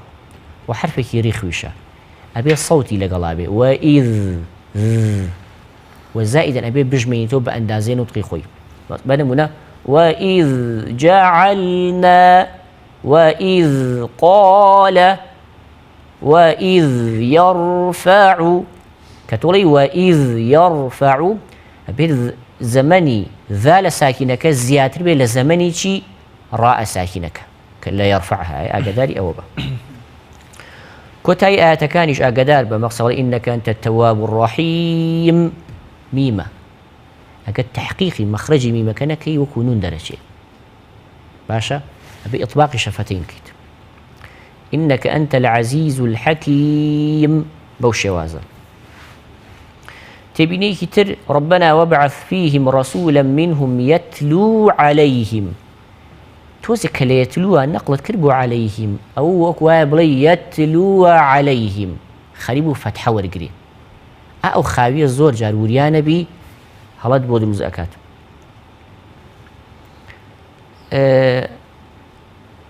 لا كلمي وإنه في الآخرة لمن الصالحين لبيتي صادة ضم شفتين مكة هرچنم موكو تشاو لبا مايكا كتشاو متيوين أبو بلان بصوتك يا هستم كد لمن الصالحين كليوت كوكر دوا بوني كي لا صوتي شابوني أواك يكشتي ترم بيرشو لسروا والعاكفين والركع السجود خلق لك ككدت بوني كسركي دواي خوي ليهات نابت أبي أقداري أوج بيت وأقداري بيتي همزج بتسهيلي نكيد بتايبتي لكلمي وعهدنا إلى همزي إلاك تسهيلي نكيد يتنازل ما قشتي كشم بيت شو بيت موفق وسركوتو بيت تبيني كان وردا مالاي أوني بلان بعموم قراءة قراءة باش بو أم تبيني بسيطانة كي خينا خدمتان بو جوان تركدنو باش تكرني قرآن كي واخير بنسكاك دكتور محمود جان فرمو إن شاء الله بكرتي باسكم دس خوشي لك يا عبد الرحمن كين خوام موفقك وباسم كر شوني يقول أو شوناني كقول جاوب ولا روي وقف ابتداء باسيناكين تنها باسي وحالتناكين كتبيني ما هي لسري يكم حالة لآياتي صوب استوبيانج دا أم طهر بيتي زانين ك أو وشاني كبدواء دل لروي معنا بيوندي بيوه ولا روي عربي شو باشتر وابو بيتوانيا بردوام رنگه ناسي بينا ما بيد يعني وقت اضطراريش كهر نفس بينا منه شوني گونجاو نبي درجة لي راديار وقت كي زور ناشرين نية بلام غير مناسبة حالتي دوهم لمن آمن منهم جار بالله واليوم الآخر متعلق يتيبها ما شو زام هر وقت في اضطراري وبلام أم حالتنا هموي تقييم وصنعاني بوكريو درجة لسروا حالتي سهم الآياتي صوب استهاشت أمة مسلمة لك دیارە ئەمە وەقفی حەسەنی پێوترێ واتە يحسن الوقف عليه ولكن لا يحسن الابتداء بما بعده ڕاستەوخۆ دەستی کردەوە بە دوای خۆی باشتر وە بوو مەقطعێک لەگەڵا بوو تا خۆی گەورە موفقەکە سەربەرز بی ئینشاءالله. بەڵێ کاشی دەستخۆشیمان هەیە بۆ برای بەڕێزمان کاکە عەبدوڕەحمان خی گەورە پاداشی خێری باتەوە تیلاوەکەی باش بوو الحەمدولله بەڵام چەند نەشازێکی کرد وإسماعيل كيشت وإسماعيل خروجي الصوتي هبو كوت نشازة وهروها إنك أنت التواب انتقالي كربونا هاونت لبيا أو انتقالة تقريبا انتقالك يزور مضبوط نية أبي وقتون بري هنيك بخو آمادة كاريك في كانتقالك كل مقامه أبي آمادة كاريك كي كأوخم آمادة كما أشبه أم مقامه بياتي خوان بياتي توسطي خوان ڕستی خوێن سێگای خوێن حجازی خوێن سەبای خوێن نەهاوەندی خوێن و گەڕایەوە بۆ بەیات بەڵام بەعام وەکوتن کە تیلاوەکەی باش بووە خەلەل هەر هەبوو یعنی نەشازێک هەبوو کە سەوتی بەرزە کردەوە تۆزێک نەشاز لە سەوتی هەبوو دیارەکە حتمما هی ڕۆژۆکەش دەورە بینێ خی گەورە موفقیان کە ئینشاءالله. سپاس بۆ بەڕێستان سپاس بۆ کاک عەبدوڕەحمان و کاک ئیدریسیش. بەڵێ بینەرانی بەڕێز و خۆشەویست لێرەدا دینە کۆتایی بەرنمەکەمان بەرنامەی گوڵزاری ڕەمەزان کە ئەم بەشەیان تایبەتە بە پێشبڕچەی نیشتیمانی بۆ دەنگخۆشی و جوانخێنەوەی قورئان چاوەڕوانمان بن لە ڕۆژانی داهاتوودا و ڕۆژانە ئینشاءالله دێنەوە خزمەتتان بە کۆمەڵێک بەشداربووی تازەوە بەخوای گەورەتان ئەسپێرین خی گەورە تاعات و عیبادەتان قبوڵ کاو ئینشاءالله خواتان لەگەڵ.